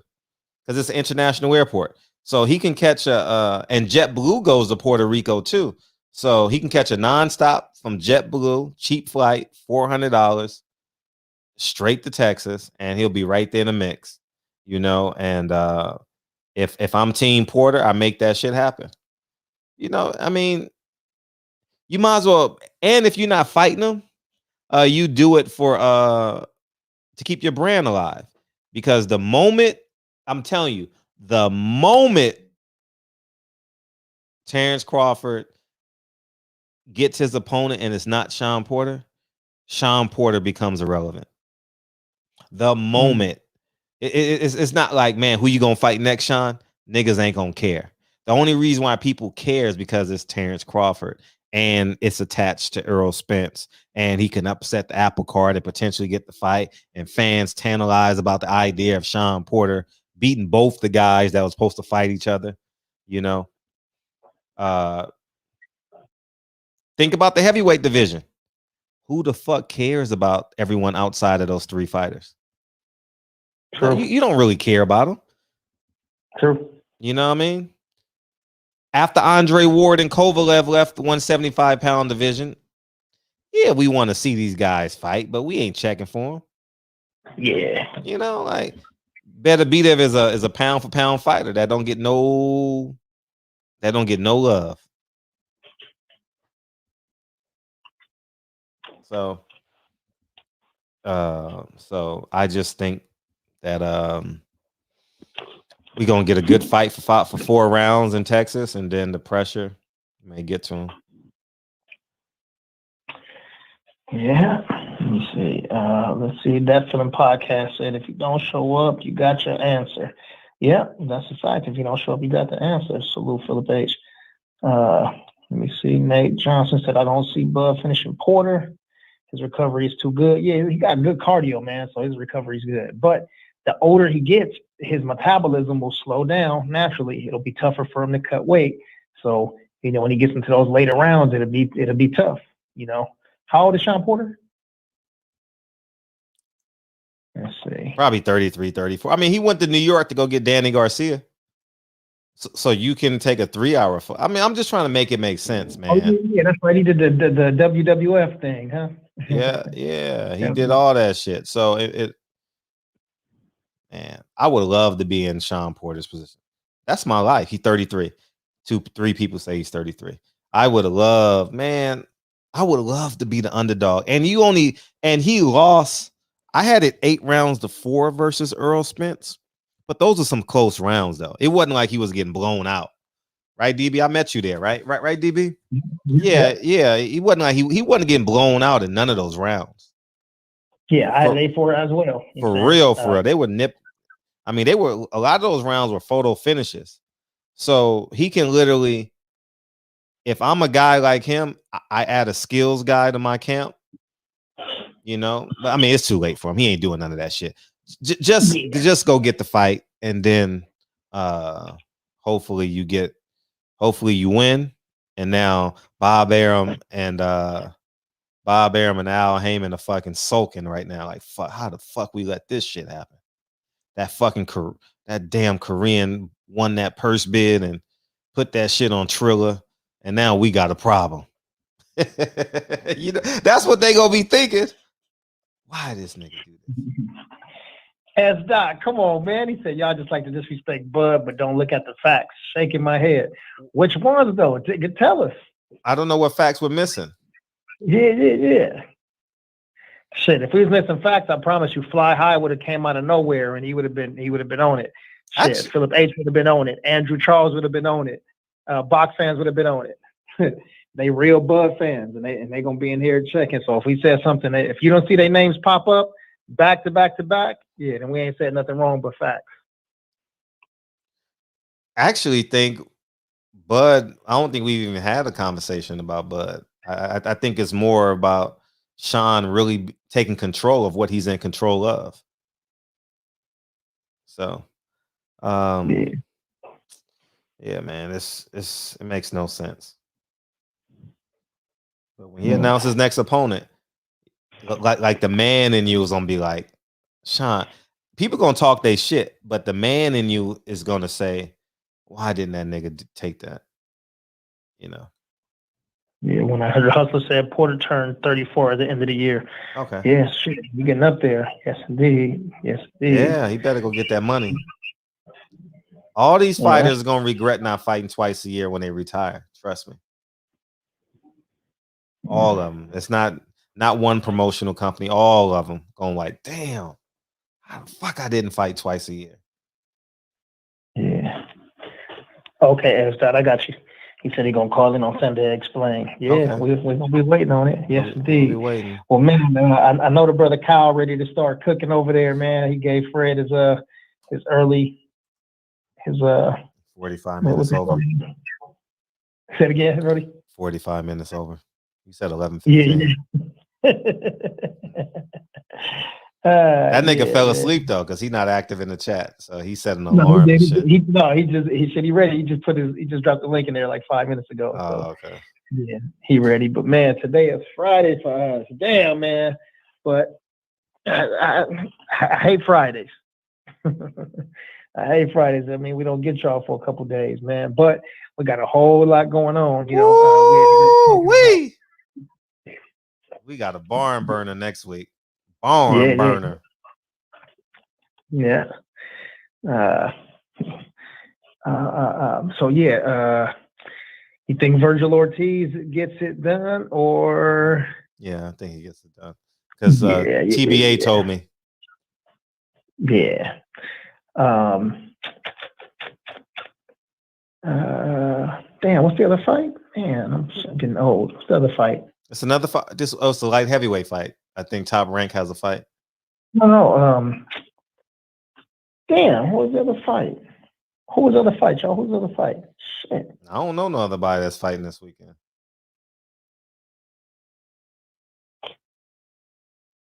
Yeah. Okay, well, fuck it. Well, anyway, yeah, but we got something to watch, and there's also a nice UFC card with one of my favorite prospects, Kevin Holland versus Derek Brunson. So, yeah, man, it's Ernest Brown said Ortiz stops Hooker early. Damn. Early? Wow. I said middle rounds, but shit. All right, EB, we're gonna see. Yes, 8-round 2-4. Kevin Holland gonna get it cracking. Yes, indeed. What else you got, bro? Nah, I'm good. I just remember the sound of when Ramirez hit what's the guy's name? Maurice Hooker. Oh man, it was a thudding sound. I was like, God damn, he hit the hell out of him on that rope. I heard that shit. Oh, Lawrence Okolie fights. He fights Gowalski. That's an interesting fight. Yeah. Oh, and Better Be It fights. Yeah, I like Better Be It. He fights this Saturday. Yeah. So, we see we need stuff to look at. So yeah. We'll see Okolie fight, see Better Be It, see these guys get in there, move around so we can make some more the KO Hooker ass Fred. Yeah. All right. Well, who you want to get some love to, bro? Man, we might as well give Mr. J-Dub 20 Texas, man. What's up, S. Dot? You gonna call in Sunday, man? That Feeling Podcast, man. I appreciate you, man. Nate Johnson, I appreciate you. Reggie Owens, I appreciate you. Alabama, I appreciate you, man. And thank you, 1-900 Hustler, man. It's expensive out here. His hoes don't check in at all. 1-900 Hustler, his hoes don't check in. It costs them $3 a minute. What the fuck they gonna check in for? Tell them to hit me up at 777-9311. Fact. Or 976-7070. Hit me there. That's the party line. As a matter of fact, well, man, let me get a fan bam some love, man. Yeah, we had a good interview earlier. So y'all going to check that out. Very good. Very good. And it's posted already, right? It's up. I'm gonna chop it up next week, but yeah, the long one is up. Yeah. But yeah, y'all check that out, and then we'll be back on Sunday. We got somebody on Sunday, or is it just us? Just us. Next week we got a good week. Next week. Yeah, it's gonna be a full week. Yeah. We got a real good week. We got a good run the next 2 weeks. We have John Carlos, 1968 Olympics. We have a non Dr. John Carlos. Yeah, I appreciate you. Dr. John Carlos at 4 p.m. We have Ananda Lewis at 4 p.m. And we have a little flip on Thursday. And then, we're good. And then we got Coach Cam and Wesley Muhammad the 30th and the 31st of next week. Yes, indeed. Time to get it cracking. All right, y'all. Well, I'm going to get a fan bam some love, and then we're going to slide over to Kyle's over at the boxing section, TBS. So for all the brothers, John Lejeune, DJ, Rules O, Guy Body Sports and News, all the people that want to talk about some MMA. I know Reggie, Jay Dixon, a couple other brothers who put their 2 cents in too. But yeah, we're going to slide over to the brother Kyle's, man, and give them some love and chop it up. So let me slide through. Let me get the chat real quick. All right. S. Riddle 45, salute to you. Marvin Rollins, he said, Lil Flip, yeah. And speaking of Lil Flip in Texas, man, Eli Zachary just said that Texas is the state that's holding the most belts right now. So shout out to Texas, for holding it down. Yes, indeed. All right. And shout out to my brother, Sir Eli Zachary. Talks everything. Salute to you. Jay Dixon, salute, bro. Centos Boxing. What's up, brother? What's up, Centos? Centos. Yes, indeed. Love is the word. Me, Florida. Yeah, salute to you, Miss Princess. Dave Jack, Detroit, Eastside, 313 in the building. SF City Slicker. Yeah, I know you'll slide over to the brother Kyle's too, man. See you over there. Andrew Charles, what up, AC? G McKenzie, 7, my brother Philip H. Salute to you, my brother 1-900 Hustler. And shout out to, speaking of hustlers, man, shout out to Mr. Tennessee himself, my brother Hustler Slim.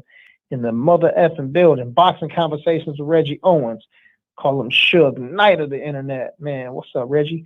Nate Johnson, salute to you. Let me see. Leon Proctor, King Deacon, welcome to the show. Welcome to the show.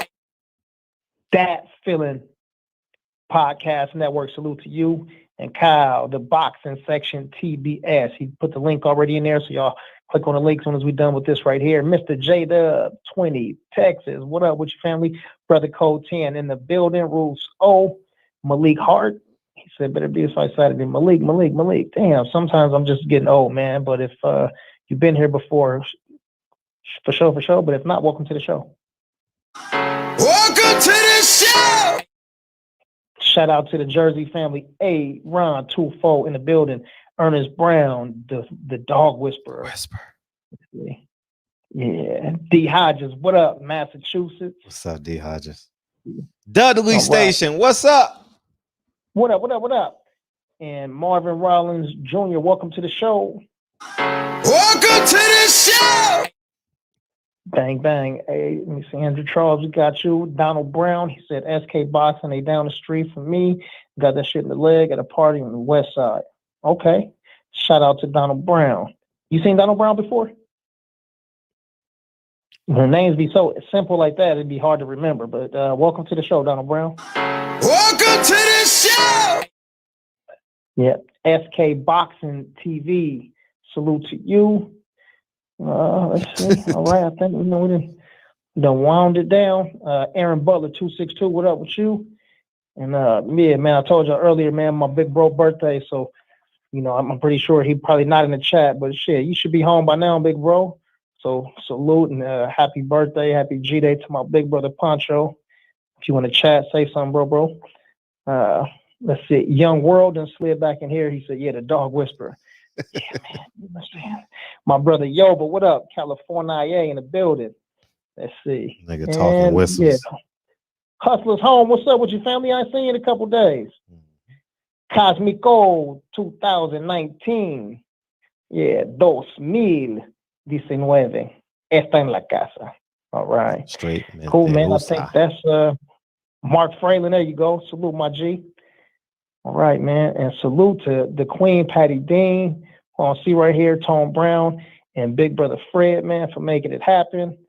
Remember when what Def Comedy Jam? What's his name? Martin Lawrence. Yeah, but Def Jam. The Runs brother. Oh yeah. The light-skinned brother wear the sweaters. Russell Simmons. Yeah, Russell Simmons. Yeah, you the Russell Simmons. You know what I'm saying? Oh, thank you. Yeah. And I'm he said, without Russell, none of this is possible. Russell come on and say, thank you all, good night. God bless, good night. Yeah. 50-50 dance. He said, let me see you do the dance, Fred. Oh man. 50-50 dance. These dudes be making up accounts with these crazy ass names. Y'all dudes crazy. 50-50 dance. Oh man, that's funny. Man, all right, man. We sending some good energy to you, Hustlers Home. He said my daughter got COVID-19, so I've been laying low. All right, man. Well, salute to the baby girl, man. Hopefully your princess is getting better soon, man. COVID ain't no joke. I done heard. So let me see. Happy G-Day Puncher. Yeah, thanks, man. Thanks, S-Dot. My big bro, he gonna read the chat later on, man. Highly anticipated. We see he said Ugas gonna get 20%. Whatever Ugas get, man. Shit, I don't care if EJ give him 59%, 51%, and he take 49%. I just want to see the fight. I think it's a good fight for 4 or 5 rounds, and I just want to see that belt get around EJ's waist, because with that right there, I think that helps to solidify the fight with Terrence Crawford too, because we can stop all of the extra chatter when EJ bringing 3 belts to the table. So DOG G215, salute to Philly. Shout out. Yeah, but man, we get ready to get up out of here. So peace and love. P good. See you in the building. We slide over to the Boxing Section TBS. Kyle, drop the link one more time. Boom. And Fred, you can drop the link if you can for the GoFundMe. We got to keep putting pennies in there every day. So other than that, man, shout out to Rob G. Man, we get your part in a second. And salute to Peoples Hernandez. Play the song, Fred! Gotcha. Hey, you know what's I was thinking 1-900 hustler. You know what he said? God damn, player only got 5 letters.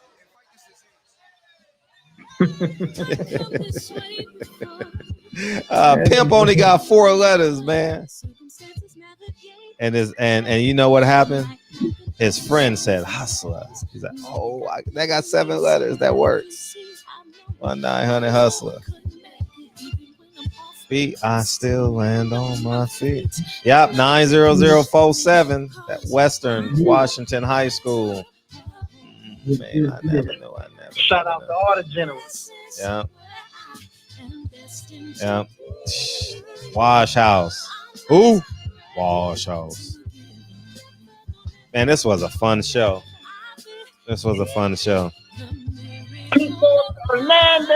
People Hernandez is in the building, man. I appreciate you, man. Got 2,500 on your H money. 2,500. Put it in escrow.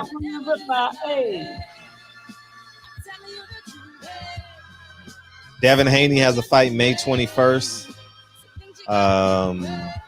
Jaron Ennis April 10th.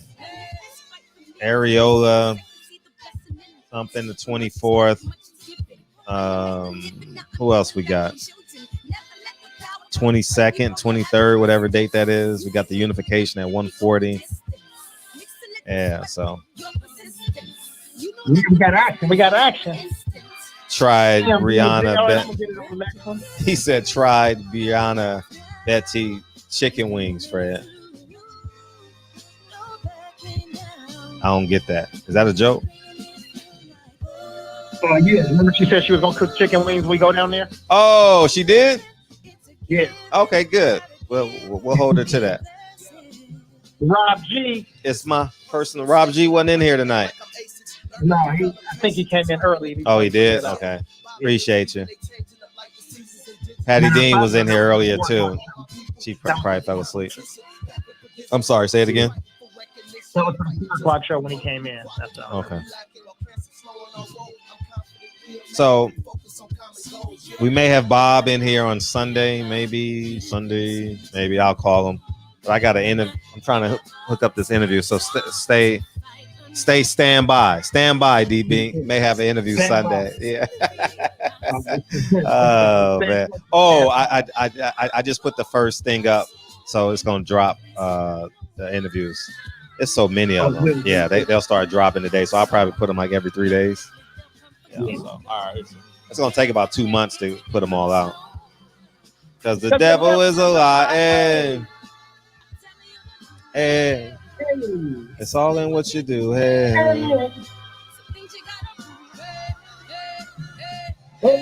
Hey.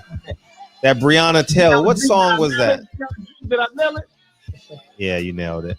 Hey, I did used to use a Breonna Taylor intro. What song was that?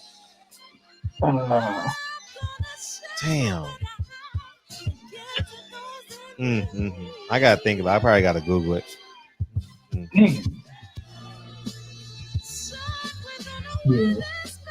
Love y'all, man. Appreciate y'all. Thank you, DB. Love you, man. We had some fun today, man. Thank you. Yeah, man. Drake got a CD coming out, so I'm just excited, waiting on that. And if it don't come out, whose fault is it? Al Haynes. Appreciate y'all. That's gonna become a thing, man. Love y'all, all right, love y'all, man. Peace.